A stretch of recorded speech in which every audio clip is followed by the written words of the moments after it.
Why are you so excited? I don't know. Chicago, can you hear us? We can. Good morning. Can you hear us? Well, good afternoon. Absolutely can, and good afternoon. It is lovely to see you. Oh, it's great to see you guys. Wow. Look at that backdrop they've got there, Pete. Yeah.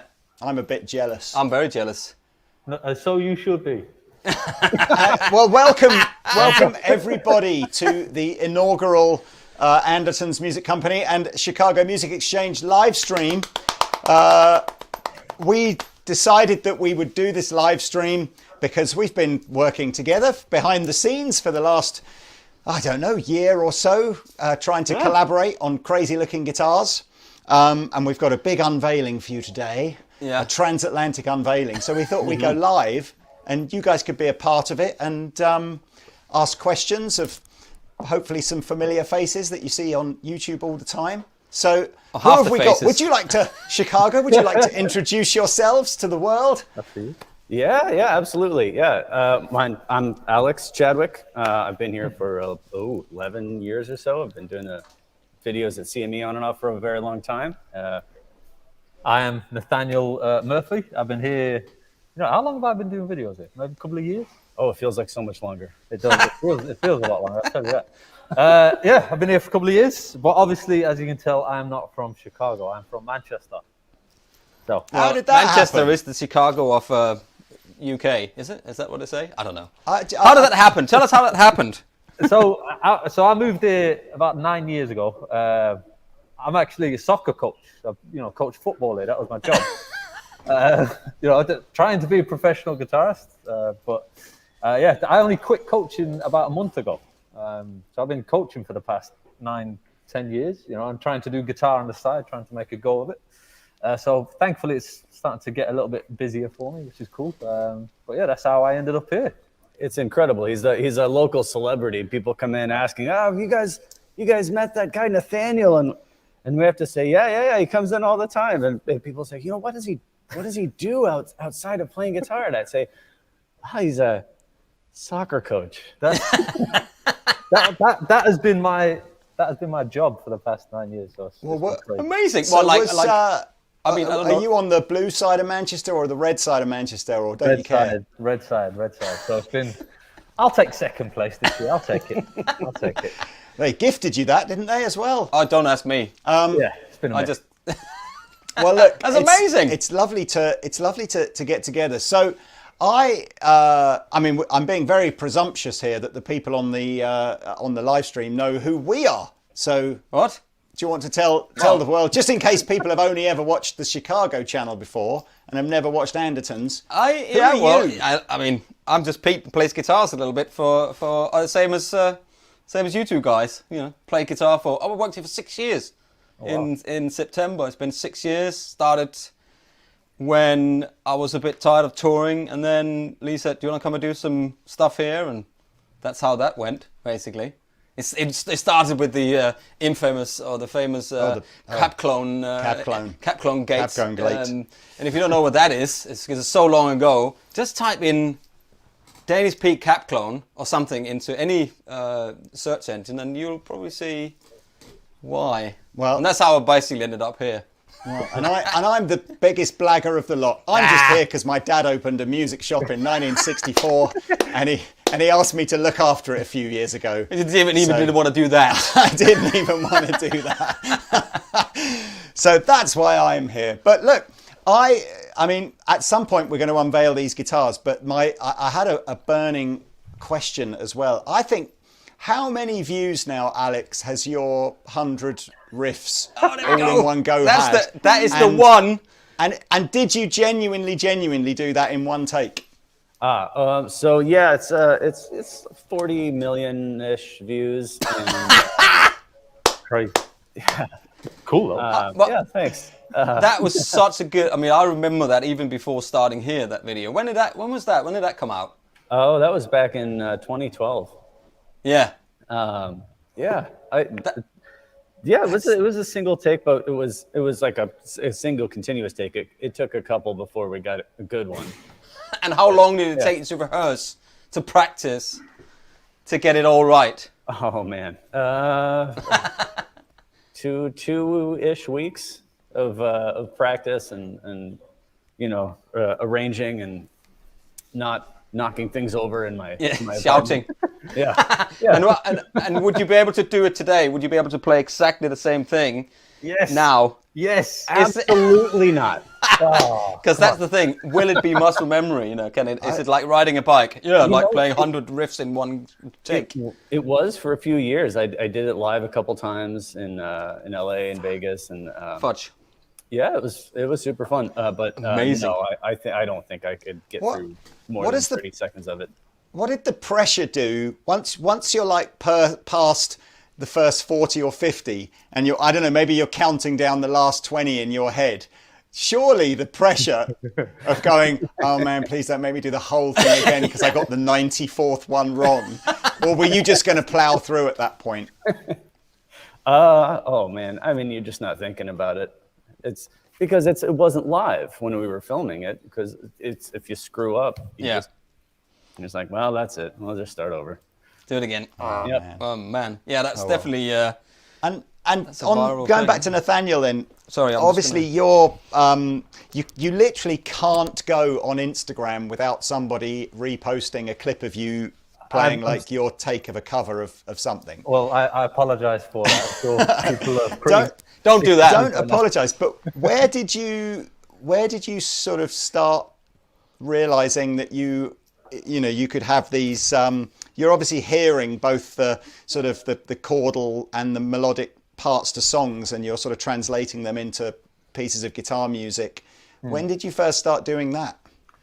I think off the top of my head, one of the first things that I seen, it was Tuck Andrus, and he was doing a version of, what's that Michael Jackson song? Man in the Mirror. He did a version of that.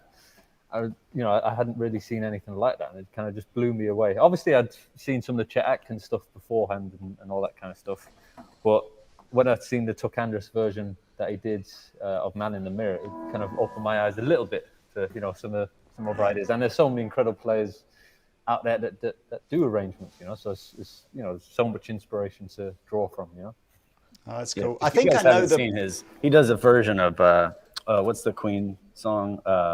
Crazy Little Thing Called Love. Oh my God, it's in the bass line and the rhythm and then the solo at the same time. It's the most disgusting thing I've ever seen somebody do on guitar. You're a bastard. I got to try and remember how to play that. Yeah, you should. I got to relearn it. Go on then. Oh, come on. Hey, if he does the 100 riffs thing, I'll do that. How about that? Okay, fine. Let's go. Before you were ever even here, before I had met you, somebody showed me one of your videos. Drew showed me one of your videos, and I was like, oh my God. This is insane. Nobody is this good. I have to, and that I had to start going back to relearn songs that I'd stopped trying to learn. And I was like, okay, there are people out there who are just going to be that much better than me. Well, and I have to accept I see that every day. You open up Instagram and the amount of players that are just out of this world good. It's humbling, it's inspirational, and you want to, chuck your guitar in the bin half the time. Well, I do. Oh, you don't usually get to work with those people, so. There's that. Well, you shouldn't take it as a throwing a guitar in the bin. I always see it as, I'm going to try to make myself better. Yeah. And also you don't want to be exactly like everybody else, do you? Because that would just be boring. Well, but you want to be the best you can be. I can never play what you guys play there, so. That's what I mean? Most amazing thing about working with Pete is you could be in on a Tuesday and we'll have seen something stylistically on another YouTube video by some crazy player in a style that we're maybe not familiar with, or Pete will hear a lick from someone like Robin Ford, and it'll be some sick, fantastic riff. And my reaction to that is, I'll just cut my hands off and never look at another guitar. And the following day I'll come in and Pete will be playing it, and he says, I sat and I just practiced it all night until I could work out how to play it, and now I can play it. And it's like, it's so annoying. I would also try to do, I'm also very much for doing my own thing, instead of trying to especially as a guitar player, I think it's very important that people listen to lots of different guitar players and take the bits. Oh, Robin Ford does that really cool, or Albert King does that, or whoever it is does that thing, instead of going, I'm going to be Stevie Ray, like that. And then he goes, yeah, but I can't be Stevie Ray because he was, and no one is ever going to be him. Does that make sense? Yeah. Yeah, So you have to be able to find your voice in it. Yeah. Yeah, absolutely. But I do like to steal licks from everybody all the time. Okay, so this live stream for everyone that's watching is going to go on for a few hours. Oh no! So feel free to duck in and out if you need to. But we're going to be unveiling some new special run Squier guitars that CME and Andertons have collaborated on the designs. And we should say a big thank you as well to our different Squier reps that we deal with, because they are always excellent at kind of helping us with these sorts of things. But the first ones that we're going to show you, I think we're starting. In fact, I can't even remember. Let me just check my script here. Hang on. This is live. The first ones that we're showing you, yes, they are. They are actually my favourite ones. I kind of feel like we should have left these till last. So have you guys got the... do you know what we're doing first, or...? Oh, no, actually, I'm not sure if we have a timeline. Well, I'll give you a clue. It starts with... They're the ones with the F holes in them. Ah. So, Pete, do you want to grab yours? And Telecaster. The first idea that we collaboratively came up with was to do these. There we go. Holy moly. Look at that. And here we go. We got some... yeah, look, we got it. We've got a close-up cam. Yes. So, who doesn't like a thin line?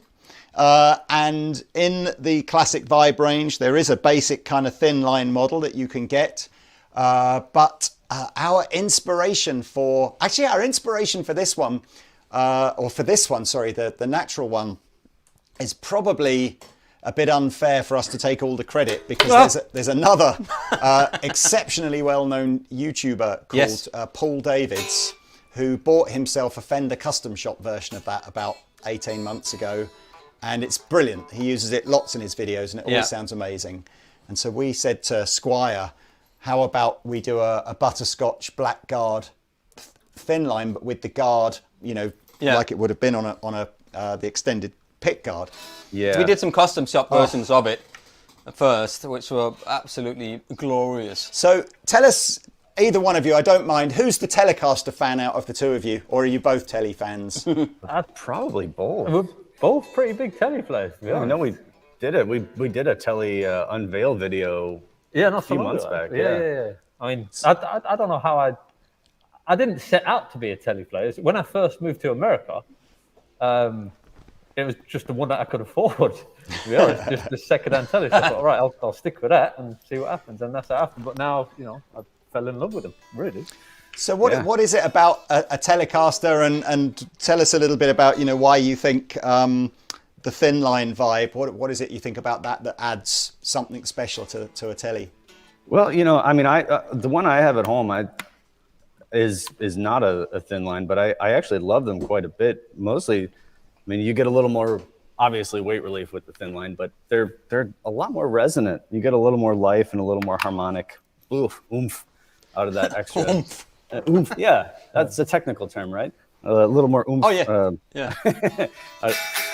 just a little more life out of the guitar with that resonant space, And I think they did a really good job with these. They're super lively. I was gonna say likely. Super lively. Blake Lively. Now, I've just seen a couple of comments come up on the screen as well, saying that these guitars are out of stock, which whoever commented that is correct, because we're telling you about these guitars in advance of them arriving both in Guildford and in Chicago. These are available to pre-order from today on both the CME website and the Andertons website. And the first batch of these is arriving, certainly in England anyway, just before the end of May. I don't know if you guys are expecting a similar ETA. I think that's roughly the timeline. I'd have to get confirmation on that, but that sounds about right. Yeah, I know they're all pre-orders at the moment. So these are cool. Now, there is a cool story behind the metallic black one. I don't know if you guys feel this as well, but for me, the coolest looking guitar that has come into the Fender range in the last 2 years is the Texas T Ultra Telecaster with the silver guard. Yeah, that's a cool color combo. And basically, this is kind of like a Squier take on that. So it's metallic black. It looks very similar to the Texas T, with the same kind of anodized silver guard. And the color combination, obviously we've got the Laurel fretboard on here as well. The color combination on this just makes it look... Oh, you love it. I love it. I mean, you know, the crazy thing is, I've ordered a custom shop version of this for myself that I actually ordered before we put the Squier order in. And for some reason, the lead time on custom shop is just crazy. I think it's because they've seen your name on it and just gone, he can wait. They thought intentionally he's not important. We can wait and then see how long we can wait till he like... Now, I don't know if you guys want to have a stab at strumming any of these. I kind of feel like we know that the audio's not going to be great for playing guitar. So for people watching, if you stay tuned at some point in the next 20 or 30 minutes, we're gonna do a pre-recorded demo of these guitars from these guys. But do you want to give them a... Somebody's asking about prices as well. Oh, price-wise, in the UK, we're at £399. I don't know what you guys are at in Chicago. It depends on the guitar. Let me get the exact price for you guys. But I think they're... Actually, I don't have the price list here. When you guys have... Sorry, I got some staff behind me that I think may be able to get pricing on each one of these. Maybe just a low. We're looking at $499. Oof. It's a lot of guitar for that, isn't it? $479 for these guys. That's US, yeah. That is a lot of guitar. So yeah, I mean, have you guys seen the Texas T Telecaster that I'm talking about, the Ultra? Oh, they're beautiful, yeah, and they sell out like crazy. The color looks amazing, and this is, you're right, it's super close. It's just like, I mean, I don't know what it is. I know, maybe it's my brain sort of confusing me, but it almost looks, even though I know this is a metallic black color, it feels like the metallic is putting that slightly golden fleck in there that looks so amazing on the Texas I think T. might be the silver guard that just sets it off. It's such a great color combination. And for anybody watching, the tinted neck too makes a huge difference. It looks Aren't they beautiful. great? The way they have managed to age or tint the neck or whatever. don't say taint. Don't say it. Don't say the tint. wrong word. I always say it. It's my Danish accent. I always say tent wrong. Tent? But it's so good, isn't it? Yeah. I love it. So, Tent. yeah, these are arriving, the first batch. I think we'll actually get a few batches throughout 2021. So if you miss out on the first batch, panic not, there'll be other ones on the way.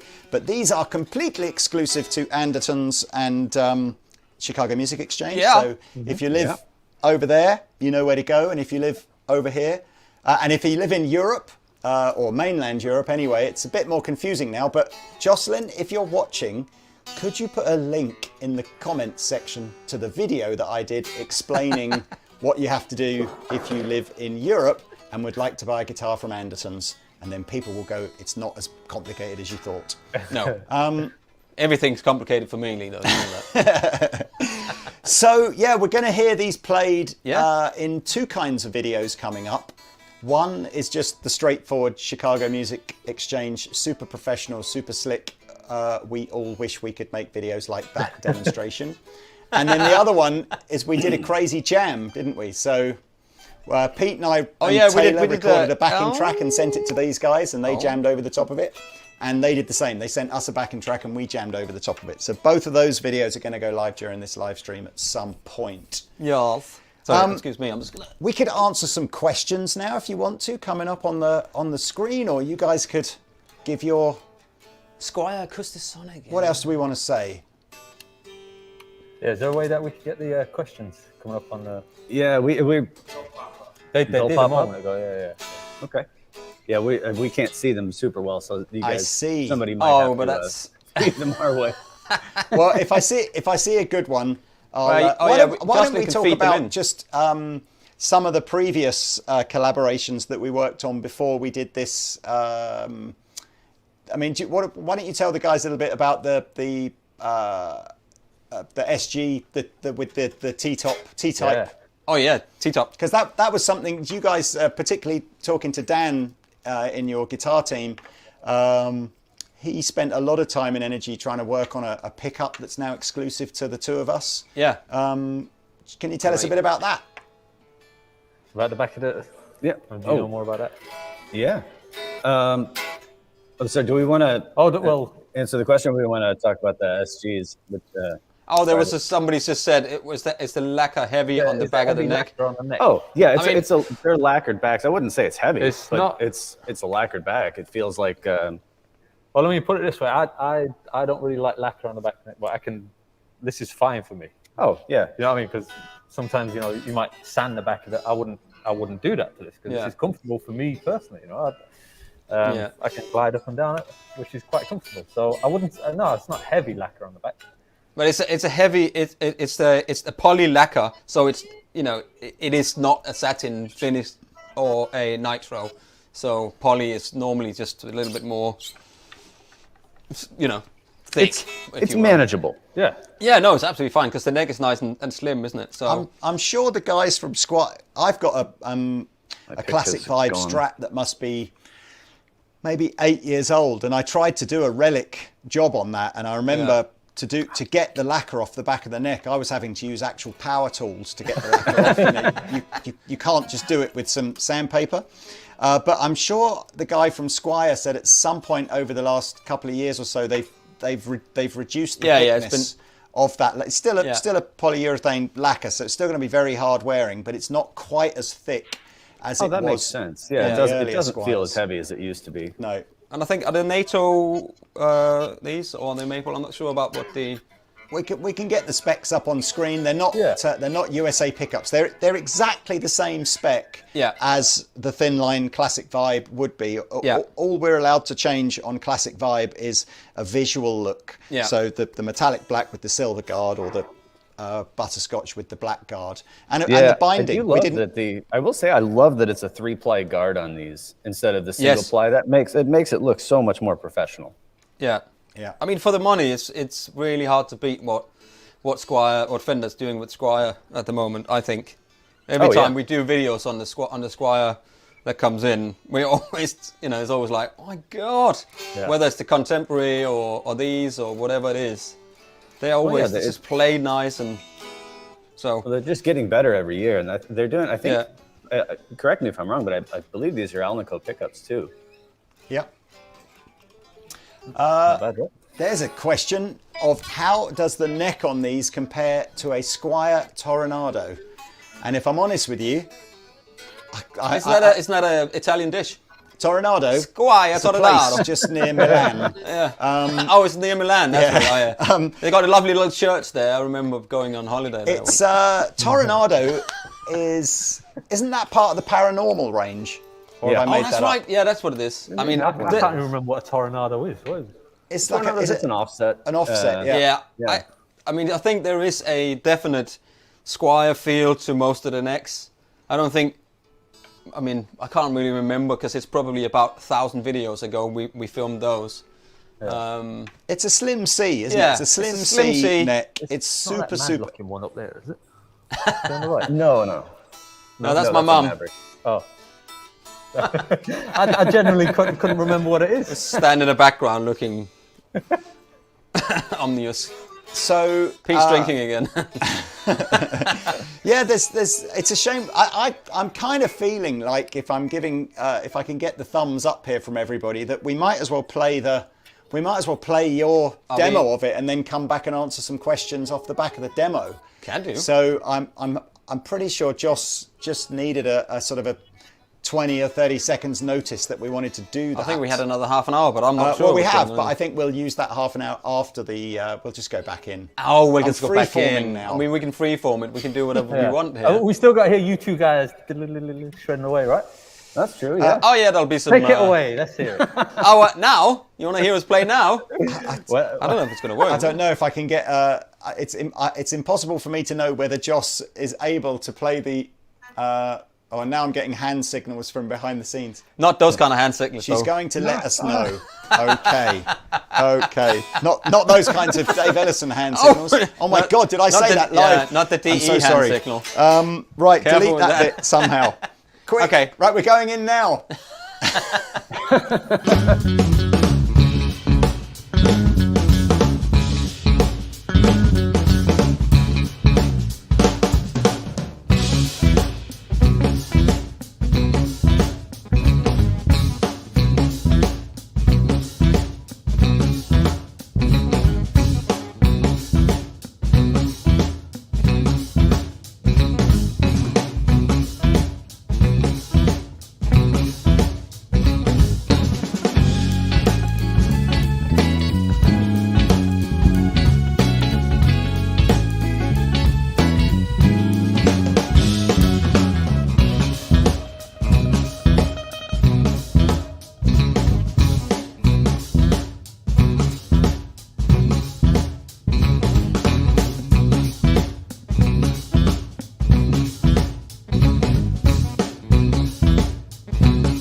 if it's on, just put that on there. It's fine. Yeah, Woo! Yeah, look at we're that, back, guys. Look at that. Nobody gave the Chicago guys the cue that we were back in the room. Oh boy. Oh man, that was epic. It was epic. Well done, guys. Sounds great. Right. I love your band. We were resetting the headphones, so I don't know where we're at, but we cannot hear anything. So take it Can away, you gentlemen. hear us now? Okay. Well, I'll put my headphones on. There we go. Well, thank you very much. That was very, very cool playing. Epic. There we go. Sorry The about band this. is tight. Yeah. How do you on those videos? I think what kind of amps and pedals and stuff were you using across the videos? Was it much the same in the track as well as the individual playing, or was it changing? No, it was pretty much the same. So off the top of my head, I think it was just a Princeton or maybe a Twin, and then I think the pedal. What did I have? I had. What was it? Is it Maxim pedals, like a green? Yeah. Do you know the one? Yeah, I can't remember the proper name of it. Is that? But it actually 808. sounds very good. Yeah. That's it, yeah. So when you do these videos, do you set up one day and then shoot loads of stuff, or do you do it over a couple of days, or do you get the band in, or how does that work? How does the filming day? Do you film every day? Not every day. I mean, for a particular for this particular one, well, in general, really, we try and do it all on a one day. So we'll do the band stuff first thing in the morning. Yeah. And then get the individual playing portion done as well, and then there'll be like talking points after. So I mean, it's quite long, but it's fun. It's always fun. Is everyone in the band basically a member of staff at CME? Yeah. Oh yeah. Yeah. They all work it. Yeah. That's part of the thing, you know. Yeah. Good for the in-house guys doing it. Yeah. That's cool. No, that is super cool. So I always look forward to doing the full band stuff. That's my favorite. Oh, it's the most fun for sure. Covers up my mistakes. So. And do you just choose the songs like the day before, or do you get told what songs? Have you got like a producer that says these are the songs you guys have to do? Yeah, it's a little bit of both really. We try and do something that is appropriate for the guitars, so to speak. And it's a combination of kind of going back and forth. Well, does this work or does that work? And then we try and maybe do something that's unexpected on those guitars, to an extent. So I mean, I'd never heard that Jimmy Eat World song, to be honest. Obviously, went home and learned. Interesting track, pretty fun. But it's always good. That's what I mean. You kind of learn things that you probably never would have. So you pick songs that are songs.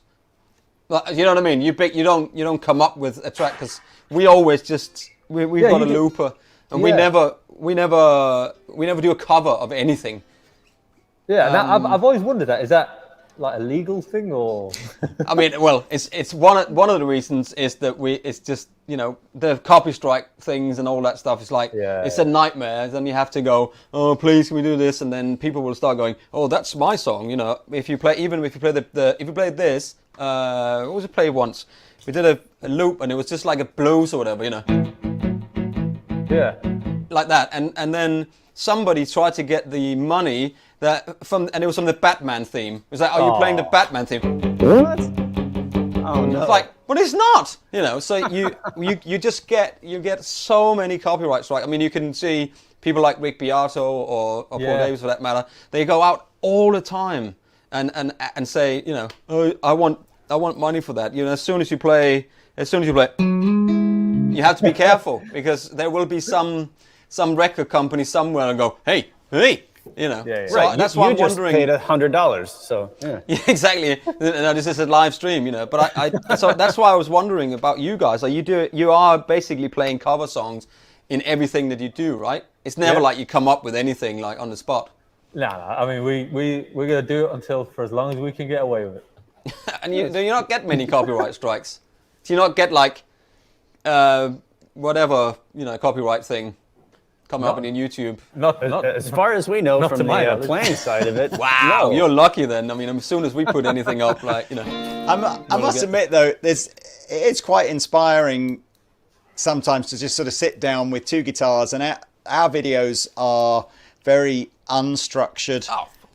We've obviously got a permanent video setup, so we can kind of start recording, pretty much just because you feel like it. Yeah.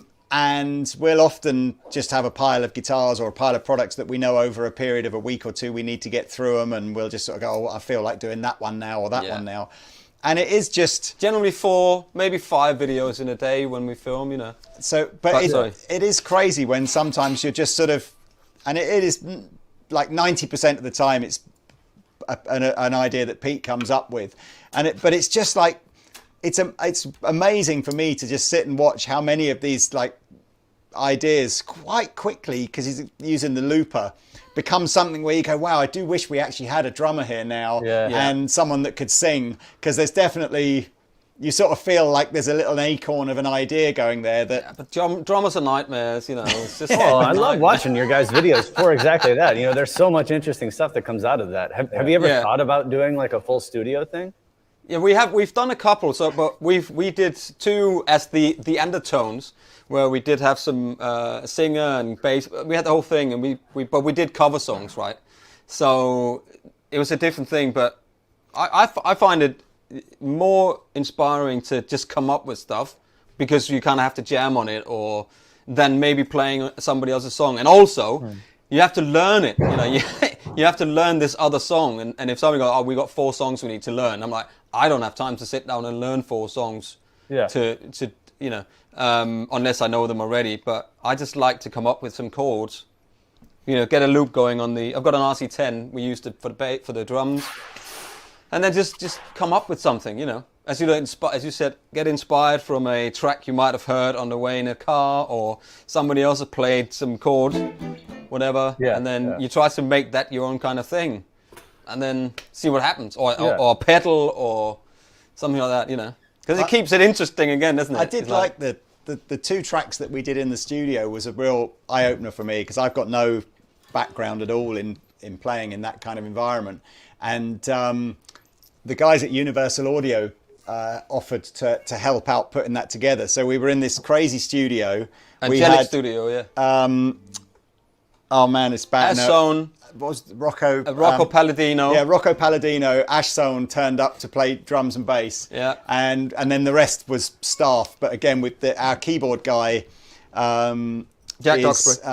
Jack plays with some big names as well. And Meg, who's the singer, she just at the time she just worked here, but she's gone on and just got through to the sort of semi-finals of one of the big The Voice talent shows that we have on the TV over here. So it's a good band. Oh yeah, shit great guitar player. At least one of them was anyway. But really good experience. But we chose quite an obscure song for the first one, and then we went sort of super poppy and up to date for the second one, but not really big guitar-y songs. So I kind of feel like if we're going to do that again, we need to. Oh yeah, we just need to pick like some more classic. We need hits, to. don't we? What songs would you play at a wedding? That's what you need. And then write 4 songs down, and then go. Let's play, Mustang Sally, No. But in your own versions, because the band would be what determines it to drive and be how good it's going to be. If you've got great players that can bounce and inspire each other, I think you can even make Mustang Sally the grooviest and the coolest track ever. Yeah. And people are going to clap on 1 and 3 all the way through because they love it. I've been told by my in-ear producer that basically we've just got to keep going until the next video of which is a jam track. So don't everybody please stay here, jam track. But I think we've got to keep going for the best part of an hour. Yeah. So I apologise if the conversation goes a bit random. What's wrong with rambling? It's great, man. Rambling is great. We got a question here. Go on. You read it up. Can you read it? The background in CME is what I hope the entrance to heaven looks like. White walls lined with beautiful guitars. Wow. It's not bad. It is a good great analogy, looking isn't it? store. I'm super jealous. Was there some history behind the building? Behind the building? Oh, you know what? We actually get that question a lot. It used to be a bank, right? You know what? I've heard that it used to be a bank. There used to be an art gallery. Somebody said once that it was a bowling alley. I'm not sure about that one. It'd be a pretty big bank, though. If it was a bank, there should be a bank vault, though. And they would have had to remove the vault. So I don't know. It's a lot of speculation. What is it like to work in there every day? I mean, you you guys are also huge on social media and stuff. People just coming to just see you guys and hang out in the shop must be. I mean, it's amazing. It's great. Yeah. I mean, if you guys have seen there's like a tour. I mean, you can see some of it just from the background, but there's an online tour we did. You can see the showroom. It's incredible to be able to come and hang out in this room every day. Well, I mean, the problem for me is I live dangerously close to the shop. So, I mean, any excuse, I've got to go to the shop, get some food shopping. And it's like, oh, well, I'll go to this one. I'll stop in here on the way, Yeah. And I don't need to. And I'll end up staying here for an hour, just playing on guitars that, I wish I had. But it's great to come in and to be able to play these guitars. I mean, I remember like going into guitar shops when I was younger, like in Manchester and guitars, like you couldn't touch them.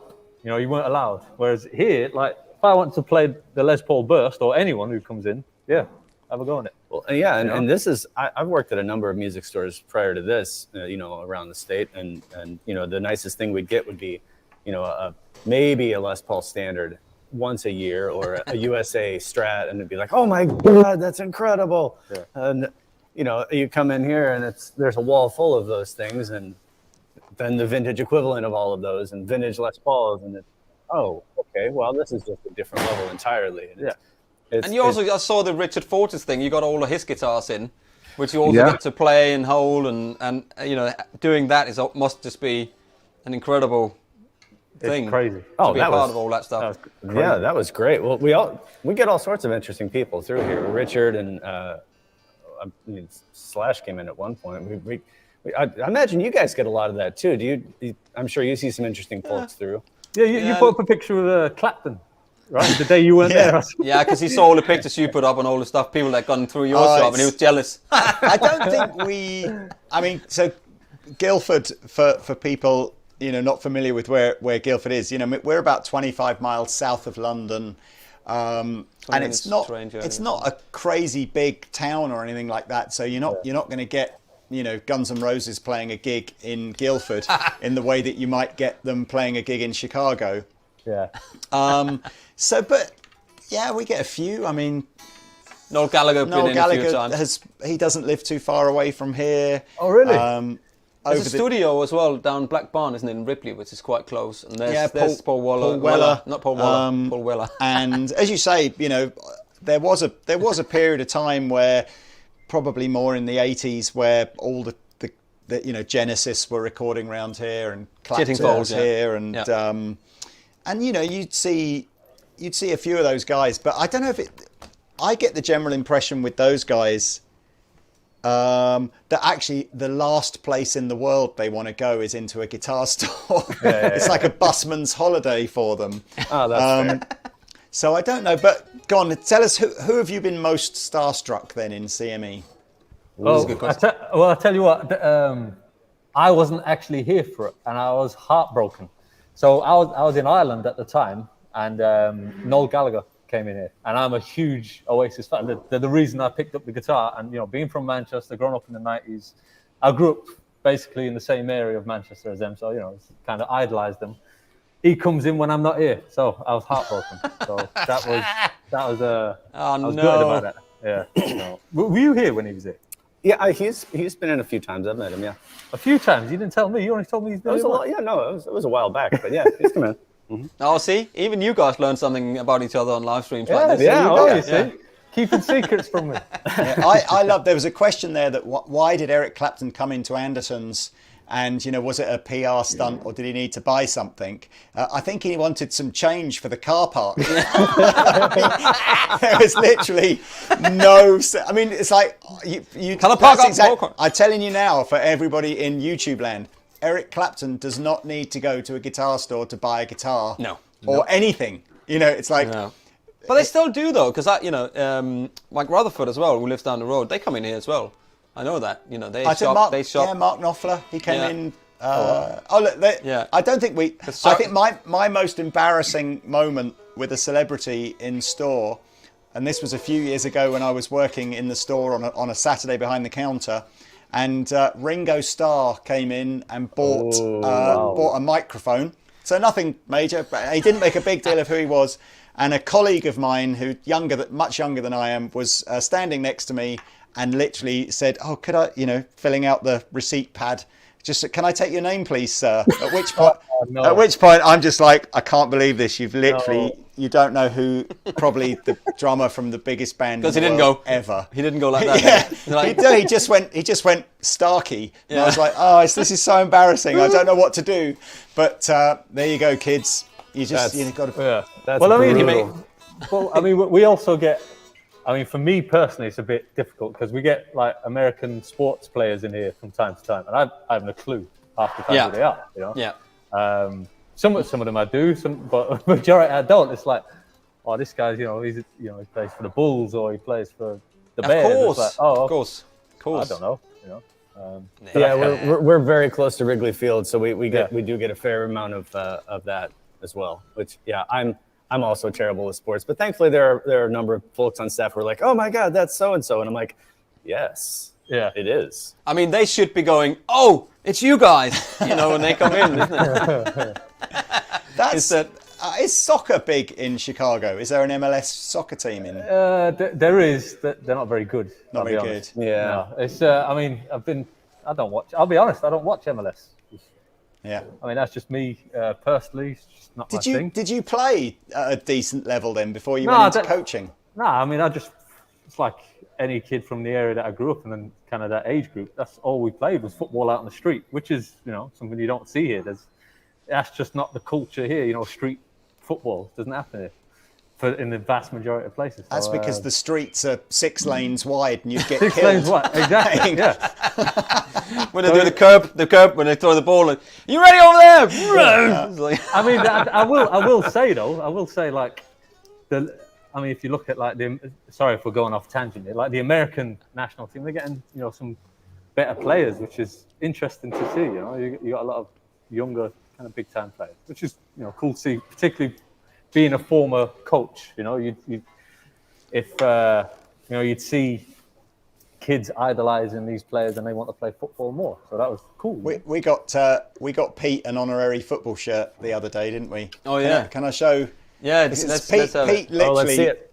Pete hates football. No, I don't hate football. Oh, I don't. Pete. No. Don't get me. Don't get the comments starting. I don't hate it. I used to play it as well.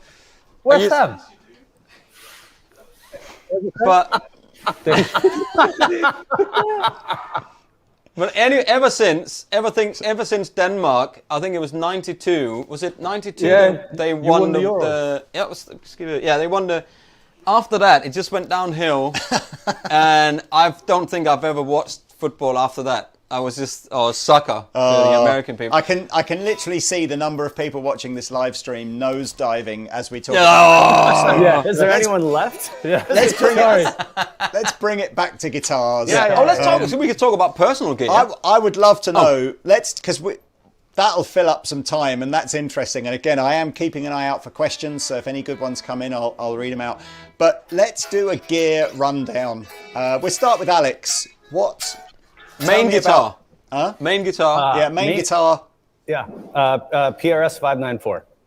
Really? Yeah. You know what? I was a Strat guy forever, and I tried Les Pauls, and I was just wasn't getting what I wanted out of any of those, and I wasn't looking for that, but I picked one up. I was like, okay, this is it. This is what I need. This is doing my thing, and that's been my guitar since then. I still have a Strat, but yeah. So you're a humbucker guy, or? I was going to say, did it take a while for PRS to?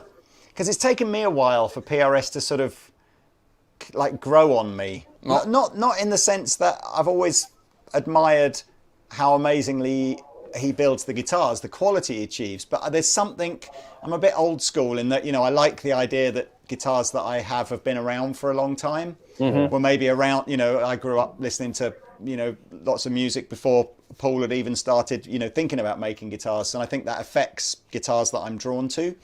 But I do have a 594 somewhere, which is very nice. That's what I do, yeah. And a custom 24, which is nice as well. But I'll be honest with you, I was lucky I got given those. So, it's not necessarily that had to save up and sacrifice to get those. But the longer I've owned them and the more I play them, the more I am building a connection with them. But was yours more of an instant? Did you just like it straight away? Yeah, it was. I was testing out one against. I was doing a shootout for a customer against a 594 and a custom 22, and it was. I had no intention of getting one at all, and it was just an immediate love. It's just okay. Yeah, this is my guitar. So you told the customer to just, this is my guitar. You can I sold him the 22 yeah. Exactly. So what about other? Are you sort of quite monogamous as far as your guitar relationships are going, or are you polyamorous no, or whatever no. Is that a thing in Chicago? Yeah. Well, gear wise, I'm extremely polyamorous. Yeah, I have telly that I love that is kind of my main single coil. I have one of the Chicago special custom shop tellies that is wonderful. The Charvel that I just picked up, the Strat that I love. That's kind of it. Right? And amp, are you still using amps, or have you gone over to the digital dark world? No, I'm amps. I've got a 71 100-watt Marshall, and yeah, it makes the ears bleed when it's doing things right. Have you still got venues over there that you can use stuff like that in? Because I think over here it kind of doesn't feel like there's many places. Oh, absolutely not, did you say? No. That's so sad. What, you've got one of them in your house? Yeah. Yeah? I just have I have a couple attenuators that I run, but it's too much. And is that just with a big pedal board, or are you just boom, straight in? Depends on the day, It sounds its best just running it wide open, But a couple pedals do the thing. There's a little combo that I use from a brand called Karsten's Amplification. It's been my go-to combo for about 3 or 4 years now, and that just kind of does the thing. I believe we still carry those. Phenomenal little amp. But yeah, that's been my rig for just constant rig. Amazing. There's nothing wrong with that, is there? No. How about you, Nathaniel? What's your... But see, he's laughing already because he knows. No, he knows. You know why I'm laughing? Because it doesn't matter what he plays. When he was doing his videos, what was the amp you were using? All of those videos that got all those Instagram hits, what was the amp? I still use it. A Roland Street Cube. Yay! Nothing wrong with that. Nothing wrong with it. I love it. And it sounds amazing when you use it. But, and I'm upset. I'm laughing because if I played it, it would sound terrible. And I don't know about that. And you play it, it sounds great. Oh, thank you. I mean, that's the thing. Like, I've been lucky enough to play some, very rare guitars at home. Yeah. I get to, occasionally borrow some from here. I borrowed some like Rick Nielsen's guitars and Richard Fortus's, crazy rare guitars. I'll do a video of them. I mean, you've got I had like a 1951, was it a no-caster or a broadcaster? What would that be, 51? I think that was a telly. It was a telly, but what, would it be a broadcaster or no-caster? I can't remember. A broadcaster. It was one. Yeah. Well, no caster. No-caster. Yeah. Probably the best telly I've ever played. And, I'm plugging it into a Street Cube. Didn't tell anyone. did the video. I played like a Danny Gatton kind of thing, and people loved it, and they were like, "Oh, what's the tone? It's amazing." And like, initially I was lying to people. I was saying, "Yeah, it's just it's a Princeton or it's this, it's that," and I thought, well, why am I lying? I shouldn't be ashamed. You could have gotten a lifetime endorsement from Roland for that one. I'm still waiting. One of the video concepts that Rob Chapman did years ago, like I'm talking about 8 or 9 years ago, was with a. I don't know if it was what was the other thing that they had? Not cube, just regular cube, wasn't it? Not a regular cube. Yeah, and the little cube. He pitched this idea to Roland that they ultimately paid for and did. They rehoused a cube in basically something that made it look more like a matchless or something like that. So they just built this beautiful wooden cabinet for it, but it was the same speaker, same amplifier, everything. And Rob just did a video going, I've got this new boutique amp, which brand do you think made it for me?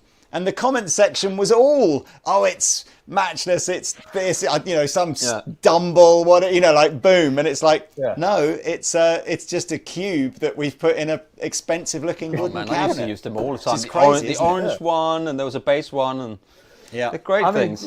That's so I funny. love my one. My one's from like a few years ago. Like I bought it in Manchester and brought it over me.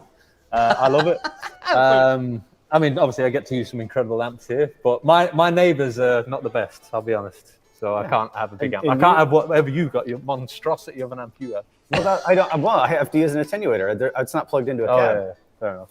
And as for a guitar, I'm kind of between two. I've got a B-bender telly. It's like a red telly. Yeah. And it's a B-bender, and I absolutely love the B-bender, for all the possibilities with it. And I got a 335, like a Memphis one. I can never remember the proper name of it. But I'm kind of torn between those two. Those two, definitely. What about you guys? Yeah. Well, that's probably good timing because someone wants to know the story of the purple telly. Ooh, there you go. Yes. Oh, the purple telly. Is it here? Oh, yeah, it's next door. It's next door. Well, oh my God. It's like, let me tell this story to my grandchildren. That's what it's going to be like. When I was young, what happened? I mean, I was just looking for a Telecaster, and glamorous assistant, thank you. There we go. Ooh, And there it is. So I was looking for a Telecaster, and then I was in and out of the shop to get some stuff for video, or whatever. And one of the guys was like, "Oh, Pete, you looking for a Telecaster?" And there's just this come in. I know you like Prince, so go and check this one out. That's in the boutique room at the time. And I just went in and I was like, "Oh, that," I picked it up and I went, "Yeah, that's the one." Yeah. I mean, and I didn't even look at. It wasn't even like, I thought it looked cool, because it looks amazing. We have to remember this is before the whole purple thing. Oh yeah, this is the OG. This is the OG. If anybody, I don't even think Andertons had ever had a purple guitar before this one. No. So it's like this is pre-Purple Mania. Yeah. So what happened was Now all we stock is purple guitars. You can't buy anything from Andertons if it isn't purple. It's always, even my underwear has to be purple now. So I was like, okay, I need to get this guitar. So I took a picture, put it on Instagram, going, "This is the best Telecaster I've ever played," whatever. And then I called Lee or texted Lee and said, "Can we just sort something out? Whatever, I'll pay for it, in any favors or over as long time as it probably take." And he was like, "Okay, yeah, we'll sort it out just in the meet. I think you were doing a meeting or whatever. Well, I'll come down at 2:00 and we'll sort it out." So I was like, "Okay, fine. I'll see you in the shop 2:00. Goes in the shop 2:00. Sold. It's been sold. So somebody's seen it on my Instagram. Oh, no. Called up the shop. I want to buy that Telecaster. And the guys in the shop weren't aware. And I was like, no one is going to buy a purple Telecaster. Just nobody, And it was gone. I was gutted. I was really gutted. I even asked Chloe, my wife, "Can I please buy this?" And she was like, "Oh, go on then." And then it was just gone. But the guy that bought it he kind of likes to swip and swap gear around in and out and come back with other stuff and buy some stuff and take that back and stuff. So the guys, Paul in the shop was like, maybe he'll bring it back because, that's what he does. And then I was like, okay, maybe he does, cross fingers. And every day I was just asking, has that come back yet? Has that come back yet? Has it come back yet? No. Turns out that like 2 weeks later or something, it did come back. And Paul saw it, called Lee. You called Chloe and said, should we put this just to one side for Pete? Because it was my birthday coming up. And they were like, yeah, let's do that. So it sat in your office for 3 or 4 months. Oh, yeah, without Pete knowing. Without me knowing, with me going into Lee's office for meetings and stuff, and it was just sitting in a case behind his desk for that long, and I didn't know at all. And I kept going in and going, has that guitar come back yet? Has that guitar come back yet? No, it hasn't come back yet. No, and of course, everybody in the shop knew about it at the time, Yeah. So at my birthday, the kids were like, "Oh, we've got you a present." It was my 30th birthday.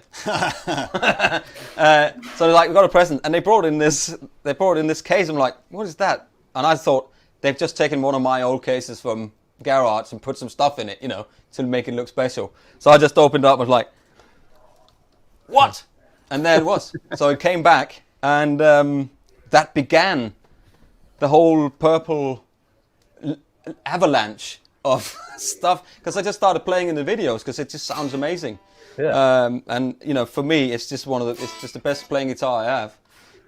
It's so when we get artists in to come and do video interviews with us, it amazes me how many well-known guitar players will go.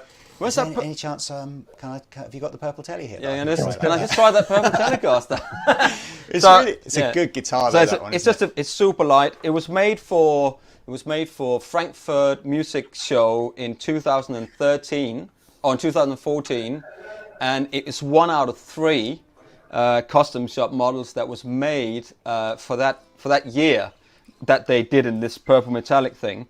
And I know that because a guy from Germany got in touch on Instagram and said, I think I've got a picture of your guitar because it's got this little white dot here and then a bit here where I scraped it. But so I've got this and I'm sure that's your guitar hanging.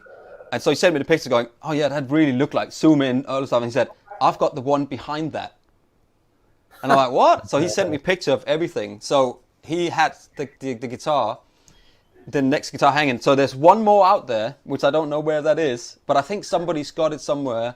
Probably in Europe somewhere, I guess, if it was at the Frankfurt Music Show. Maybe not. But if anybody wants to sell the other ones of these, I mean, this is definitely a super special guitar. So that's the one that will never go. I mean, that's the one that I will never sell. But you know, it opened my eyes to Telecasters because it was the first one that I'd really played that had a bridge pickup in it that was fat and bright but didn't take your face off. Yeah. And when you realise that the Telecaster is like the ultimate guitar. If you get a good one, it's just such a killer guitar. And again, everybody was asking about the pickups that was in the guitar, and we were told that it was like a twisted telly in the neck and a no-caster in the bridge. So, but you can't buy that set. It's like a custom shop set. So people go, oh, can I buy a set? Can I buy a set? Well, you have to buy 2 sets and take some out and throw it away, and it's going to be really expensive. So we asked Monty's, who makes pickups over here in the UK, can you make some of these sets, you know? And he messaged them, took them out and did all this stuff, and he said, but it's not really exactly that. So it's slightly different. So now you can actually, I'm promoting this set, but you can actually buy a set that's in here. So it's just got something completely, it's a great guitar. It's just a great guitar. Doesn't it always freak you out as well that, you know, the guitar industry is full of products that were just so great first time round. You know, like when you look at the electric guitar and how in its infancy it was when the Telecaster and the Strat and the Les Paul and the 335 all, you know, and more, you know, and we could carry on with Gretsch and Rickenbacker, and you know, the electric guitar it was borderline brand new back in the 50s. There was, you know, and yet they just smashed it. Yeah, like, I mean, so many Leo Fender smashed this like out of the park. And I don't mean smashed it in the sense of the way they built them back then was better, and I know some people will argue that, you know, perhaps it was a different build style and all. I just mean the design, the concept. You know, the concept of yeah, it is I mean, just. What would you?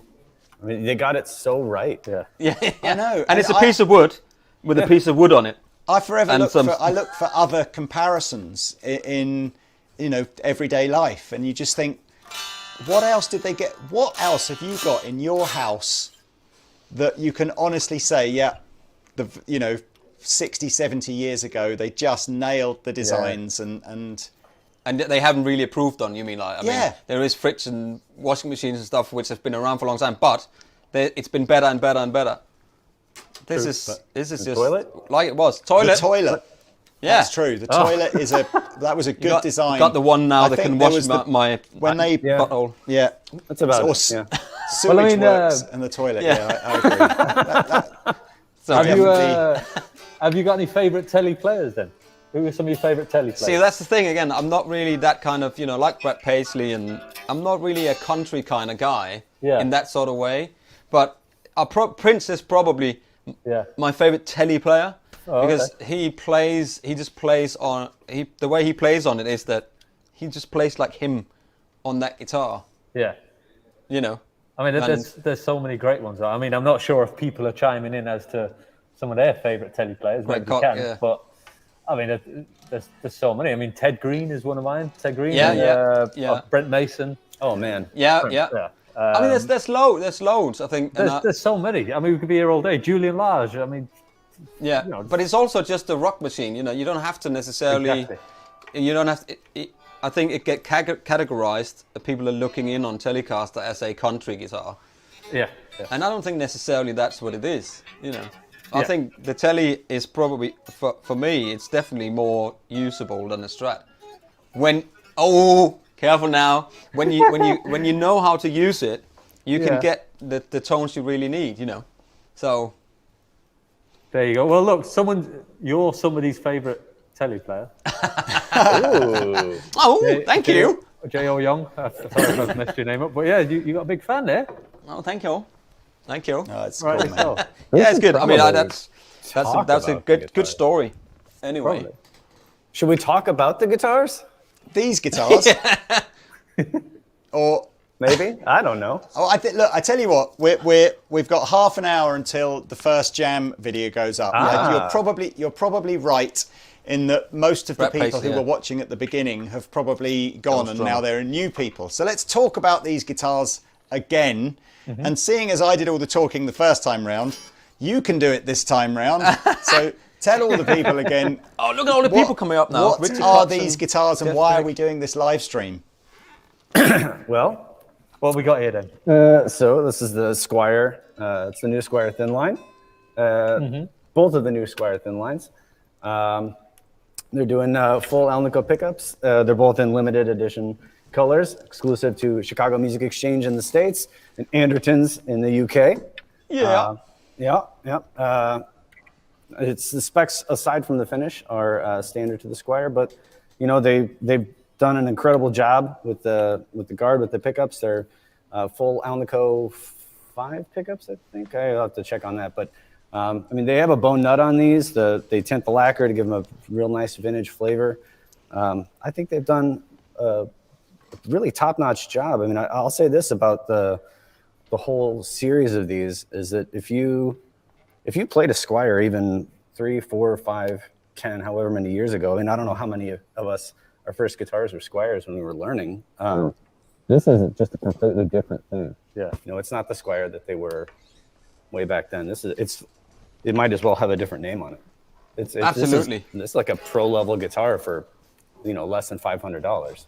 Absolutely. Somebody was asking where they were made, so they're made in Indonesia as well. Yeah. These.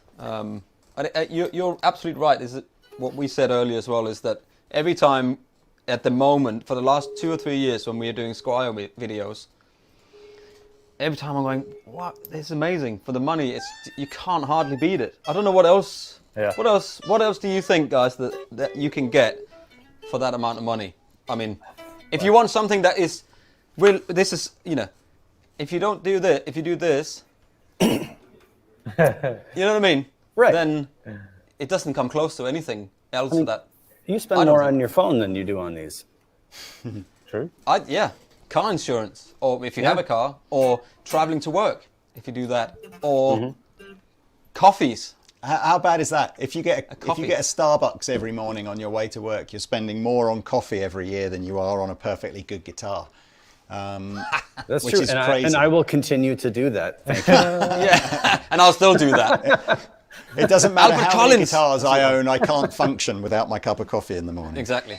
We should say as well, so the way, for everyone watching, the way we do this, and we collaborate with Chicago Music Exchange on, we share ideas for things that we think will be cool and different manufacturers that we might be able to approach and talk about doing special run guitars with. But every time we order these, they're incredibly limited quantities. So we order these not in big numbers, maybe 250 at a time, something like that. So some of these limited models that you see, if we choose not to repeat the run, these are some of the most limited guitars in the world. I was thinking about how quickly something like the Silver Sky Nebula sells, and that's like a premium price guitar. Almost $2.5 grand. And there's 1,000 of those in the world. So these are like There are 250 of these or whatever. These are like 4 times more limited than something like a Nebula, and still, I think you said in the US these are $499, and over here they're £399. And I should as well just quickly correct you that despite our infamous decision to Brexit earlier this year, Andertons can still sell these to Europe. So all of our friends on the mainland, there you go. please, yes, you can still grab one of these guitars from Andertons too. Yeah. But so the 2 thin lines are the first of a few, about half a dozen different guitars that we're going to show you today on this live stream that are new and exclusive to Andertons and CME.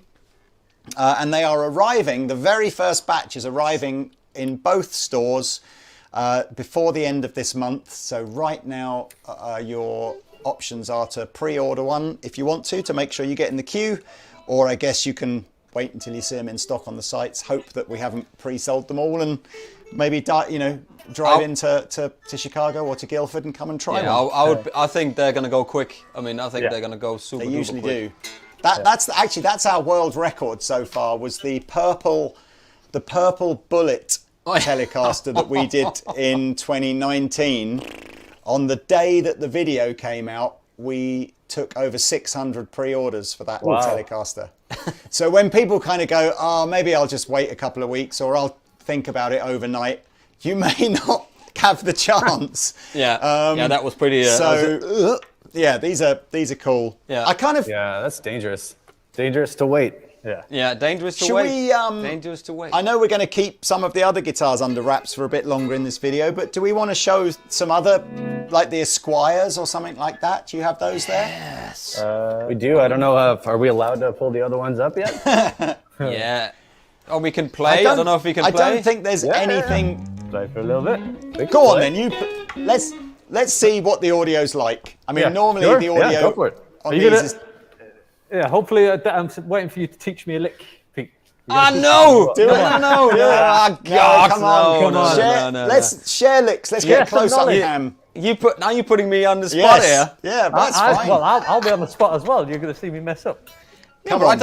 I don't really play many licks, though. Come on, man. Listen, I've only got 3 licks in me. I've got 3 licks. Okay, show me those 3 licks then, and I'll show you another lick that is not one of those. Let's see. All right, how about this one?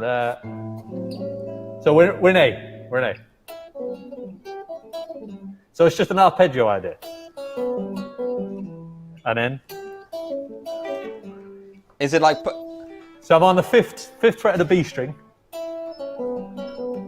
I'm going down like a kind of a 9th arpeggio. Oh, these all it's all of the arpeggios. A little bit. But I mean, it can work quite nicely. Maybe I should come closer to the camera, perhaps. Yeah. So that's the second one. So yeah. So that first one. Is it like an open string? No. So no open string. So 5th fret with your little finger. Or you can do. You said 5th fret of the B. Yeah. And then you're going to do the 4th fret of the G. So you got that B. That's it. And then the 7th. Oh. That's not the camera. You're using that camera. That's it. Wait, hang on. Yeah. So Something like that? Yeah, that's it.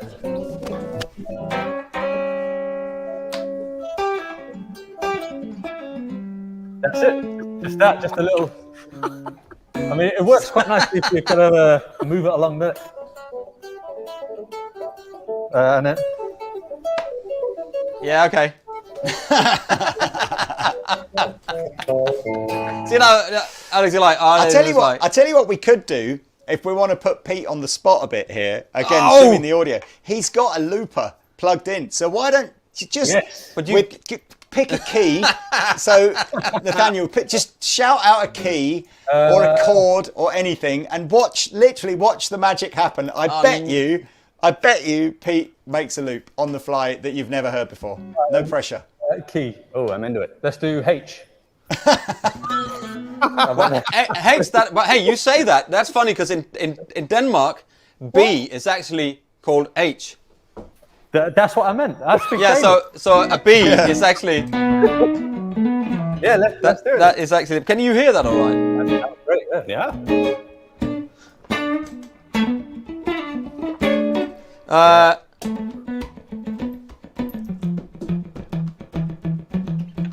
Hang on. No, I missed it. And literally in 5 years of making videos, I've never seen him do that.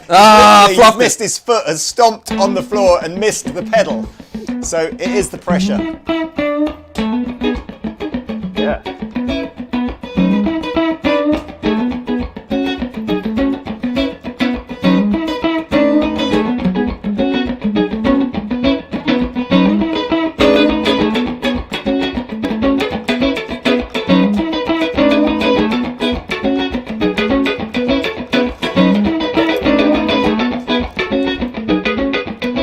There we are. See? Yeah. And literally, Now you can play your lick. What is it?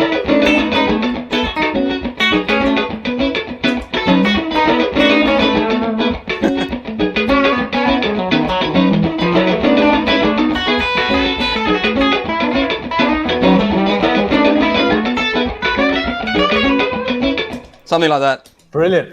Bravo. Key of But well, it's I like doing the loops. It's fun. honestly. I mean, there was only one chord in there, basically, wasn't there? But but it's all so you need. cool. I like that. Sorry, go on. I just, I say I'll never.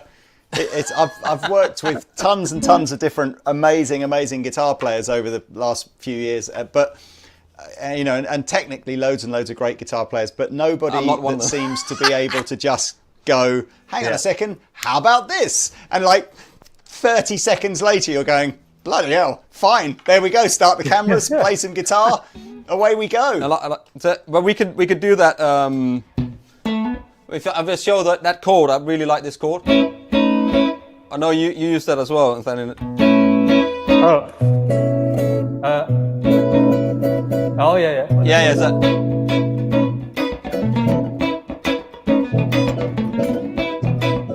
That kind of thing. Yeah, that yeah. gives me a lot of pleasure, joy, not pleasure. Oh, hang on. Get what I'm saying now. And then you can use it everywhere, you know. Oh yeah, definitely.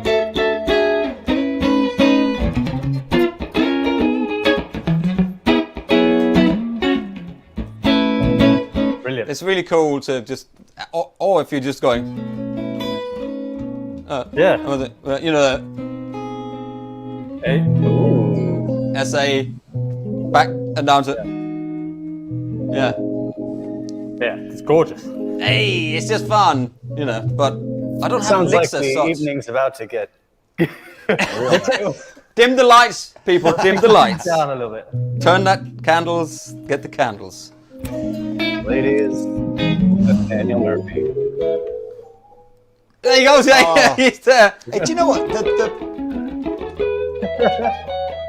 Yes. The lag on this doesn't seem that bad, but It's not too bad. I'm kind of hoping the technology in the next year or two means that there's no lag and then we can literally jam with you guys That would be in cool. real time. Oh, wouldn't that be Oh, nice? that We would need be to come great. over anyway when all this, This is true. when this COVID stuff is. When we're allowed. Yeah. Well, yeah, I was meant to, like last summer, I was meant to go over to London for a bit, but obviously it didn't work out. So, but next time, I tell you what, I'm going home to Ireland in August. So hopefully I'll be able to come visit. Okay, that's So, nice. pop Well, over. yeah, come and see us if it's allowed. What's your island connection then? You got family there as well? Well, I'm actually Irish. I was born there, so I'm from a place in County Mayo, a little town called Belmore. So my Instagram name, it's a ridiculous name, Zeppelin Bornatror. Yeah, I know it's such a long story, but the second part of the name Bornatror, that's the village in Ireland that I'm originally from. So I was born in Ireland, lived in a pub for like a couple of years, and then moved over to London for like a year or two. Then grew up in Manchester from like the age of 4 or something like that. But my mum and dad live in Ireland. I got a load of family in Ireland, so I go there. I've been going there like 2-3 times a year for my. So why a pub? That's all Irish people do, Pete. Oh, they all grow just- up in pubs. That's it. They're all literally born in a pub. There's no hospital. You go to pub to get born and just having They're like pints. antenatal clinics Yeah. in the pub. That's how it works. Well, that's what I mean. I don't actually drink, so I got kicked out. That's why I'm over here. So, but, No, it's just the village, this very small village that we're from, and Mum and Dad just happened Amazing. to be running it. Yeah, so I'm technically Irish. Yeah. That's There you beautiful. go. There you go. Somebody wants to learn Captain's Lick. No, it's banned. Well, I'll if you show can't them. play it by now, I would like to know it. I don't. Yes, actually know it, Yeah, it you was do. I don't. even did a backing track called the Captain's. There you go. Plug in and That's all play. the lick. Oh, where's my? I don't even know how that became. I think. I don't It know was about you, it was me. I because- was trolling you. because when we're doing videos, everything that we're recording is, although it's not necessarily going out live. It kind of feels a bit like, it feels a bit like you're trying to do a live take. And I've got a real problem as a guitar player in that as much as I practice and try and come up with new licks, when it feels like the light's on and you're recording and you've got to go, I just revert to That's me. like all the Back boring to it. shit licks that I know. Yeah. And so Pete just calls me out. He's quite an aggressive guitar tutor. So we were playing. I obviously do this. I don't even know why nothing's working for me here. What have I managed to unplug? Is it plugged in? Like when somebody Oh, says, it is "Sing a song," working. you're I like, just can't hear it. Yeah. I mean, I personally can relate to that very much because I'll be playing great off camera, at home. Yeah. Yeah. As soon as you press that red button, I just go. Red Yeah. light fever, man. So- I play like 2 licks over and over. So all I'm ever doing, my There it became is. like a. It just became like a thing, and then I put it on Instagram and and then told literally everybody we're doing one 3-chord thing, and all Pete just plays my lick over and over and over again, relentlessly you in could- every chord. I'll tell you what, you could even do like a loop with it.